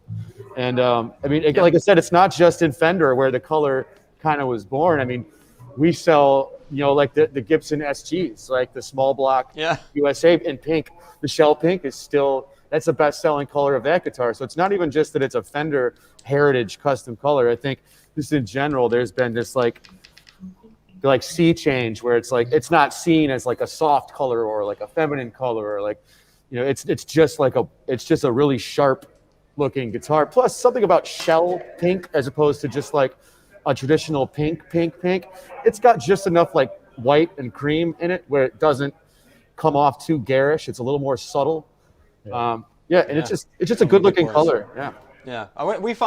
When we did the purple Telecaster thing, we found out that Telecasters also for some reason lend themselves more to a little bit more sort of dramatic spangdangly colors, if you will, not necessarily just your normal, you know, sunburst and stuff. People are into buying them in, you know, and we did the Taos turquoise, and we did the rose gold and stuff like that, and people, it looks great on a Telecaster for some reason. So it's a simple design. It's just a hunk of wood, right? Yeah. With a neck on it. So it kind of lends itself to like going as crazy as you want. And people love it, so that's good. What's the color that you guys have done over the last 5 years that you thought would be awesome and has been the biggest disaster? Purple. What literally? I'm trying to think what we've done. We'll definitely share a disaster story of ours as well. But what have you done that's been a complete waste of time? Every time I've ever done a graffiti yellow anything in Fender, it sits here for 2 years, and I think it's rad. Don't say that. We did too. I think we've got about 200. No, we haven't. We did them when we sold them. Well, there's a vintage yellow, like graffiti yellow though is like specific. It's like a 90s neon. Yeah. And we've done custom shop stuff, and it's like I always think it looks incredible, but then it just sits. So I mean, I'm trying to think what is it. We absolutely have got an HSS. It's exactly there. Something coming. Oh yeah. Limited run. No, but I think they look cool. But I think it's cool, and I think if people just need to be. I mean, I think people are sitting around going, "Oh, I don't know." They just need to see it. You know, like you guys or us. We need to go check this out. It looks cool. Don't be scared. Don't just jump in and go for it. That's why I think be individual. Don't have like everybody else. I think that's why Classic Vibe works so well for those things as well, because the price isn't high enough to go. No, you're not. Oh my god! It's just taken me 3 years to save up for this guitar. What if the colour's not quite right? I might play a bit safe. Whereas, Classic Vibe, it's just okay, great. That's something I'm going to treat myself to, and maybe it only takes me 2 or 3 months to save up for it, and then people can go. I'll have something a bit more of a crazy colour. I think graffiti yellow is the new purple. I think it's going to be the new purple or the new pink. I hope this. I want this for you. So, is that to sell all the guitars in your clearance section?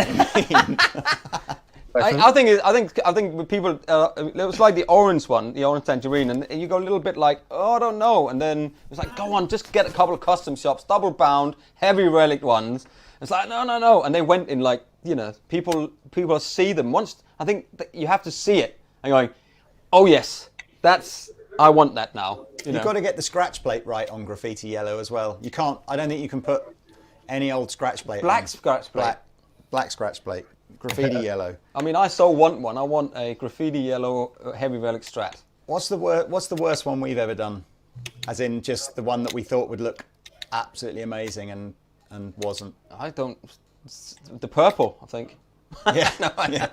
I'm just trying to think. I kind of feel like it's playing it too safe, like a two-tone sunburst now or something like that. Almost, it's just a tough sell. It's just it's too boring. Yeah.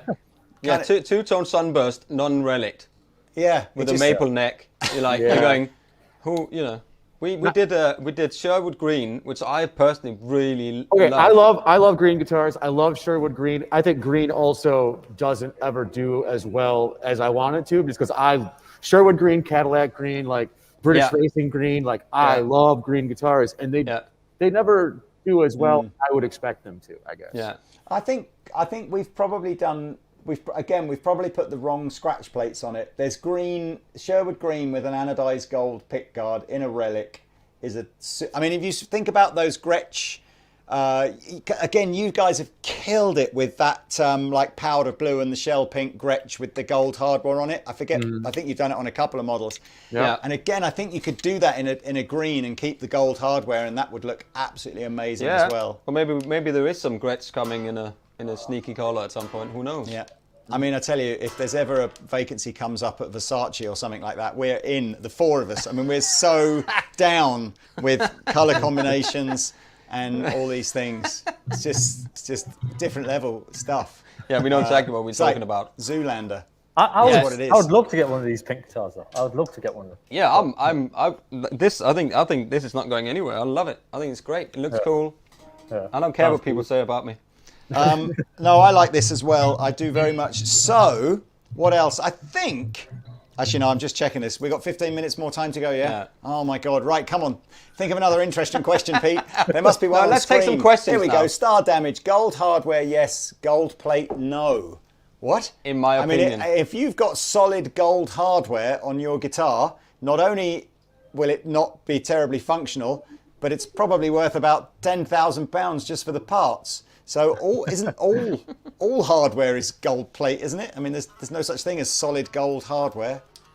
I don't think so, anyway. That must be in one of those. That would be why when we stuff. spec'd up those Squier Classic Vibes, they came out at £36,000 each. Solid gold hardware, such a mistake.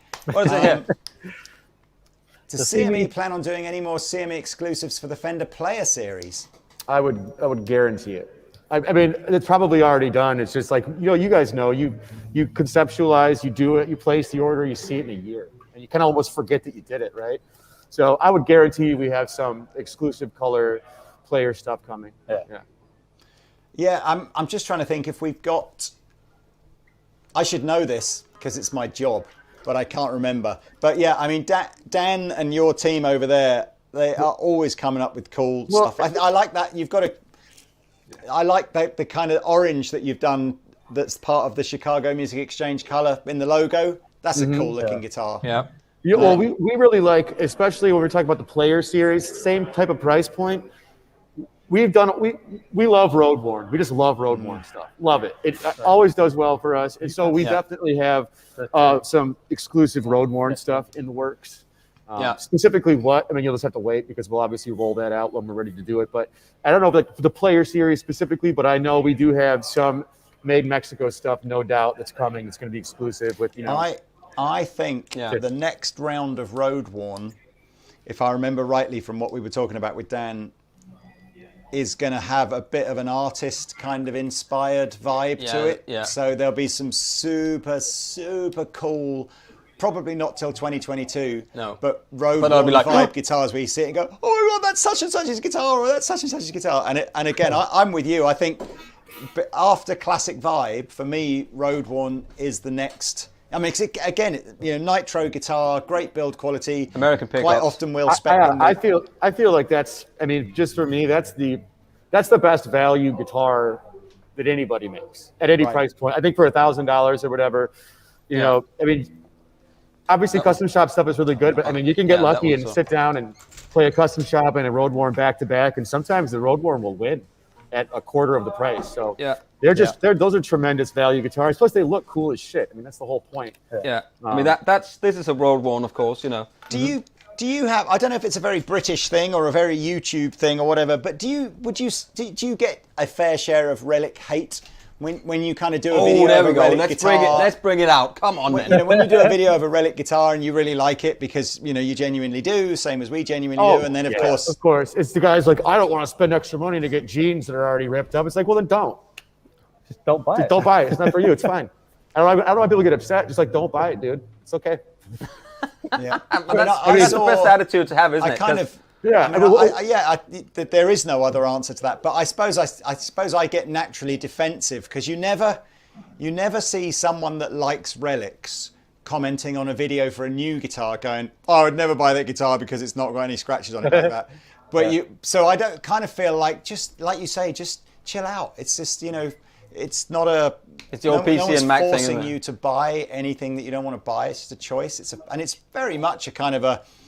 I kind of think if you can get over the fact that it is a pre-worn, it's not real, it's not 20 years of on the road. If you can get over that and just sit and play one with your eyes closed, I think it's impossible not to go, yeah, this does feel better than one that hasn't been worn. But no, who gets the chance to play an original? I mean, you guys do sometimes. Maybe we're lucky enough to play an old 60s Strat or an old 50s Telecaster or whatever, but hey, here's a little dirty little secret. When the old stuff is really clean, it usually sucks. Yeah.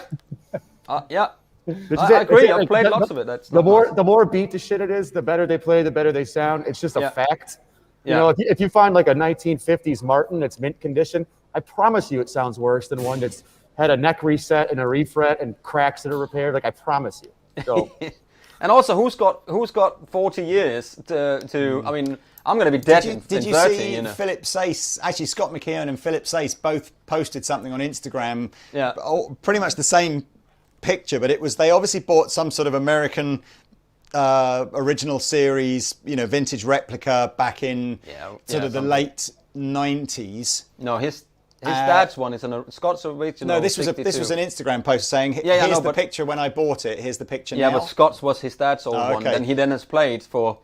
But Philip Sayce had, I forget, it might have been a white one or something, but it looked like an American vintage series, 60s Strat in white. And it was like, here's when I bought it, and 22, 24 years later, whatever, here's how relict it is. Yeah. And I kind of get that it's cool for him that, all of that wear and tear is him playing it.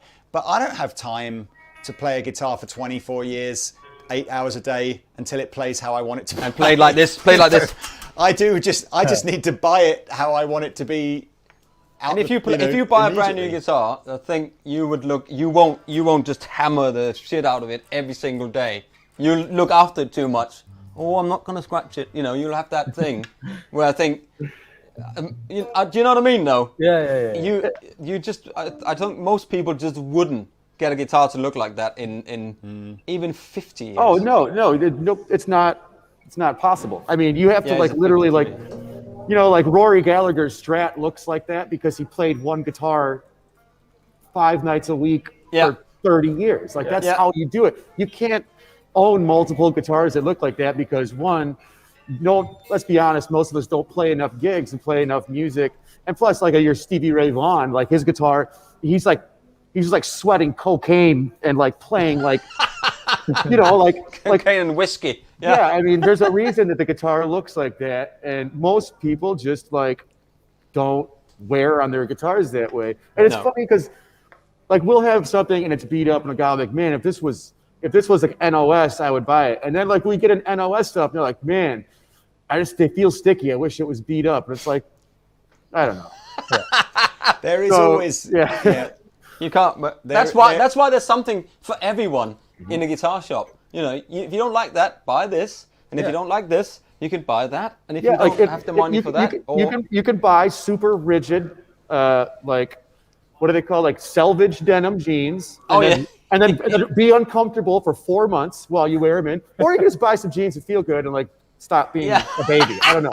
I love it. I'm going to be uncomfortable for a year in my jeans without washing them. But at least when they are comfortable, I can say it's all because I wore them a lot. Yeah, exactly. Yeah. Right. Anyway. So we've done the pink ones. Was there another? I don't think there was another one, was it? So we've covered the tellies. We got pink, purple. We got the black, blue, butterscotch. I mean. Yeah, we've gone through it. I mean, which one is your favorite? Yeah, come on. This is it. Yeah, this is the thing. Favorite if you were only allowed one, which of course is ridiculous because they're so cheap, you should buy them all. But if you were only allowed one, is that the one you're going for? Yeah. What's that? I'm surprised you're going for that. Oh, this looks cooler. That does look. Plus, again, I'll be totally honest. I'm just not a Strat Tele guy. Like I'm never gonna play one on stage. Yeah. I would rather have this. He's too cool. This just looks Too cool so for Strats and cool. Teles. Yeah. Well, no, Strats. Okay, Strats are weird for me. They're kind of big guitars, and like John Mayer looks cool because he's 6'5". Billy Corgan looks cool because he's 6'5". When I play a Strat, like I look like a small person, and so That would be because you are small. I've, person. know. I've never felt like that. I've never felt that a Strat. I mean, I feel a bit like that with something like a 335, but I've never felt a Strat made someone look. You are also over 6 artificially foot, small. so Well, no, I it's mean, just it's my neuroses. That's it. yeah. well, okay. So, Nathaniel, what about you? What are you going with? I mean, that does look incredible, though. The You Jaguar. want that? I don't know. You know what I mean? When you took the plate off this, I think it's got to be this now. I mean, it just looks incredible. I mean, Yeah, they're very cool, aren't just they? how good it looks. I mean, obviously, I'm a big Tele fan. But when look at that, yeah, look. Yeah, that looks mean. I mean, how good does that look? Yeah. I mean, if you could even. Oh, Mate, honestly, I swear blind here. If someone is just tuning in now and they can't see the headstock, who doesn't think that this is a custom shop, limited run, some weird cool thing? No, don't show them the headstock. I've blown it now. Okay. Yeah, but even then, It's just great, isn't it? I mean, tint. the double bound thing is so cool. It reminds me of like an Aerodyne. Remember the Yeah, Aerodyne? exactly. Yeah. Yeah, somebody Yeah. else said that actually. Yeah. Lee, what about you then?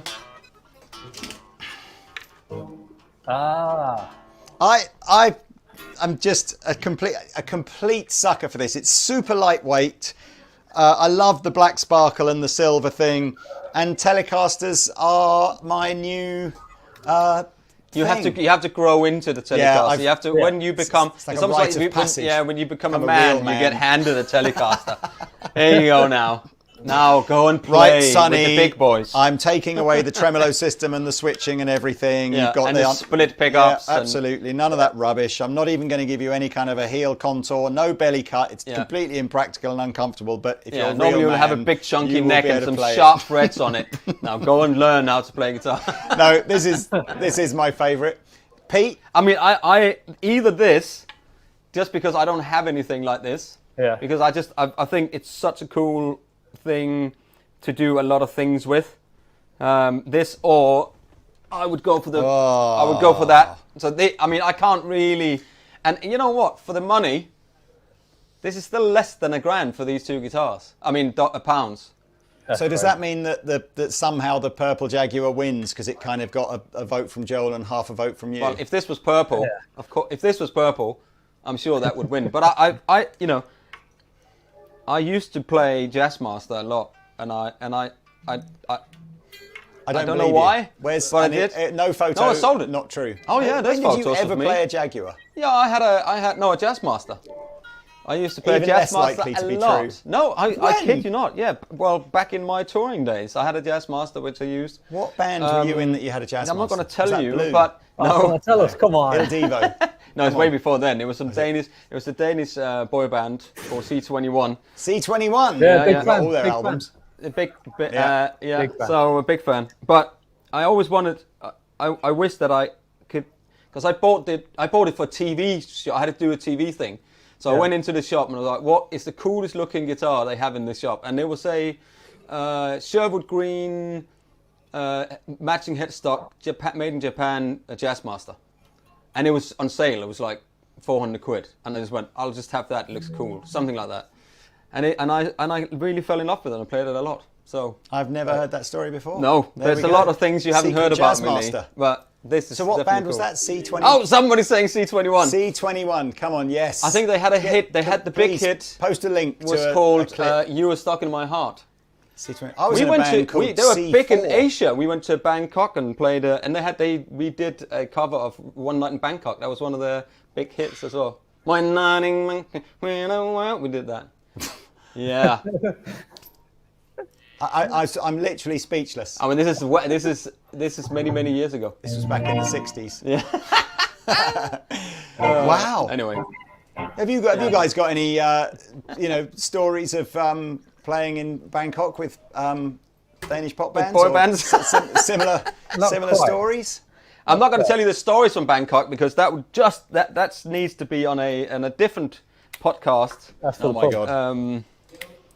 But What are your favourite in YouTube comments? There are several hundred people watching here, so you've got no excuse. I we want to go. see several hundred comments inundate the inbox of what's your favourite one, and then we can go and order some more of them. or what would you like to see? That See, maybe we can... I'm not old, I'm vintage. That was the joke I was going to get out, but Pete wasn't really listening, so I just left it. I'm in a band called C4, but that was the joke I was going for. Oh, C4. But hey, yeah, but it's fine. C4. I'm not it was British. a bit of a dad joke, so Yeah, I left. exactly. I bailed halfway Oh, through. I see that. That's terrible. Yeah. See. That's terrible. So let's look, live voting. It literally is like the Eurovision Oh Song my Contest. God. The Now I get it. Esquire and the Thin Line and the Butterscotch Thin Line. The Thin Line. Thin Line's definitely a... Oh, Purple Jag. Yeah, Yeah. Purple Jack. I think the Thin Lines are...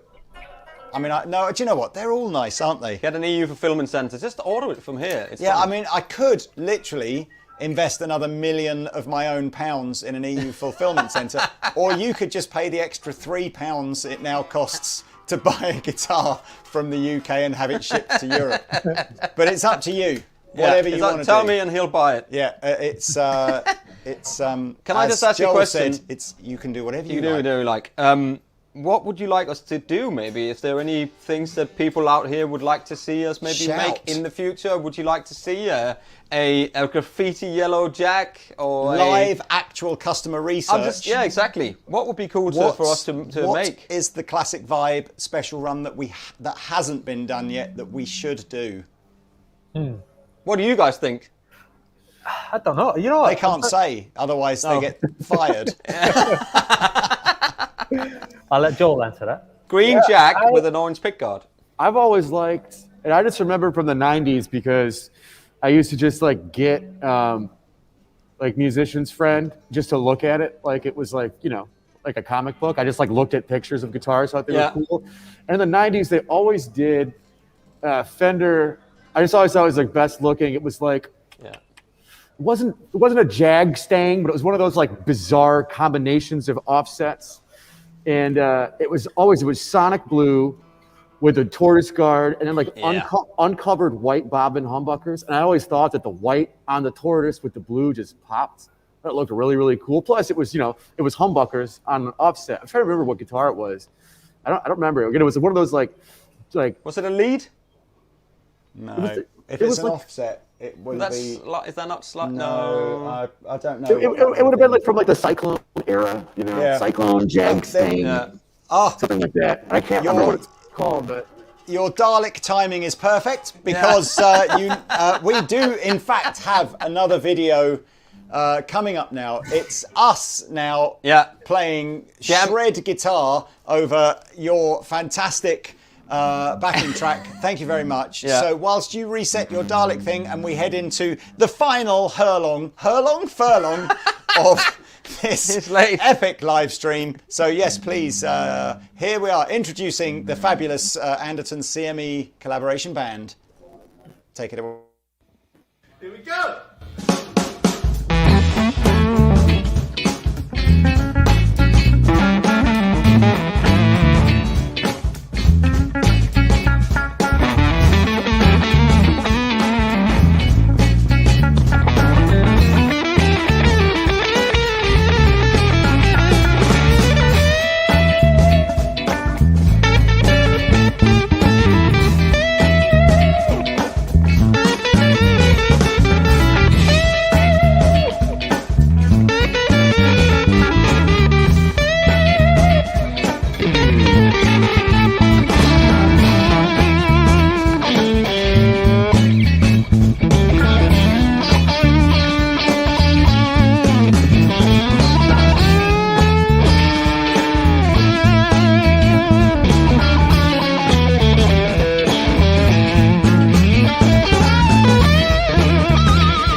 Yay! Well, we're back. Snap!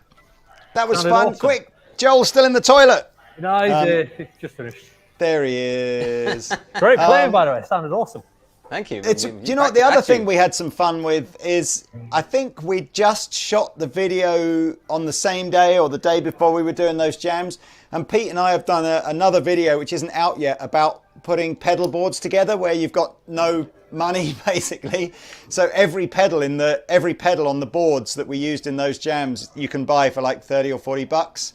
Yeah. Each per not pedal, all yeah. of the... So that video will come out soon, but then actually that's what I thought it was kind of appropriate to use that when we were playing classic vibe guitars, because it is really easy to get a bit snobby about the whole guitar world, isn't it? And think, if I'm not spending $3,000 on a guitar or $300 on an overdrive pedal, you know, I've somehow not got the good gear. Yeah. And actually, it's just all the really good gear for like just value for money is all round about, you know, £300 or £400 for a guitar and $50 for a pedal, and Yeah, you can't go wrong with it. I mean, there's always, of course, as you say, there's obviously room I'm for... using my Dumble Super Yeah, Overdrive. yeah. Of course, we're in using the background, 10 grand amps in the background. But, but, you know, but the guitar and the pedals only cost about £400 or £500. So. it was played for 30 years.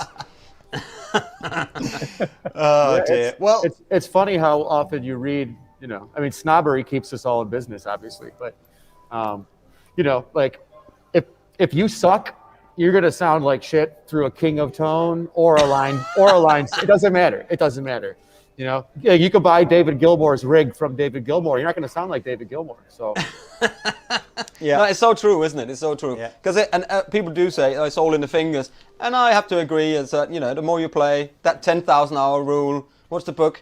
But you know, you do something for 10,000 hours, you're good at it. But then again, I think it's Malcolm Gladwell. that's it. But then again, I 100% think that even if you didn't have talent for it doesn't matter if it's painting or riding a horse or driving a car.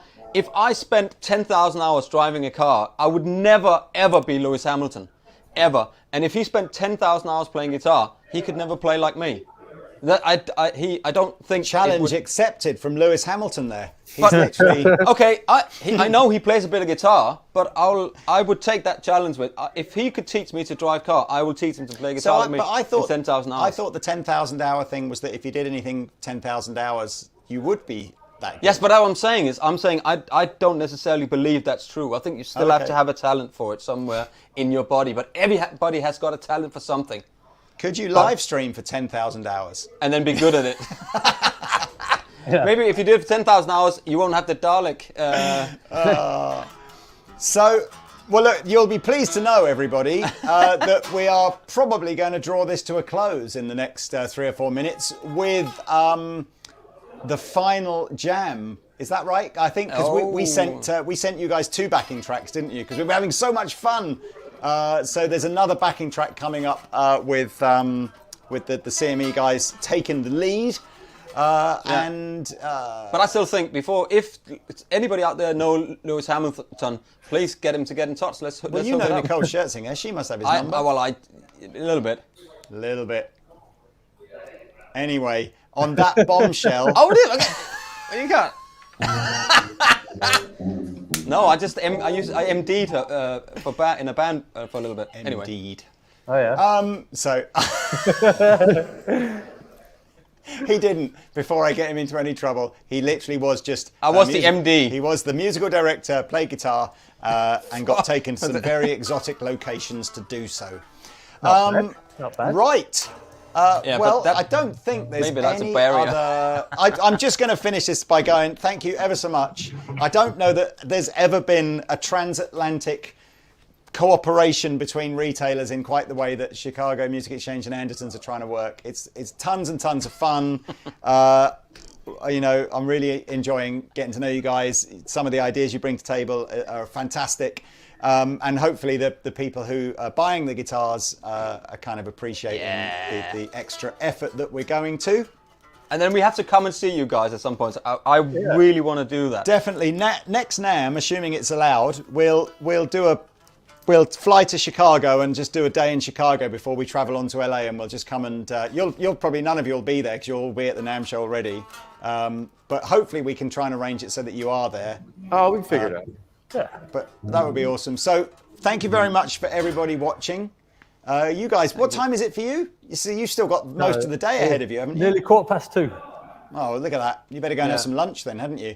And we're all going home to sleep or to the pub. Oh, is the pub open? No, I don't think it's I open think yet, so. is it? Right, I'm just going okay. to sit here and stare in the wall while I cry. So, just as a reminder to everybody, although we've said it 500 million times, these guitars are all sale exclusively from, well, this one isn't. I'll change this now so that CME are happy. No, I'll hold one up that you can buy from CME. These guitars are all available to buy from either Andertons or CME exclusively on pre-order now, arriving at various points through the year.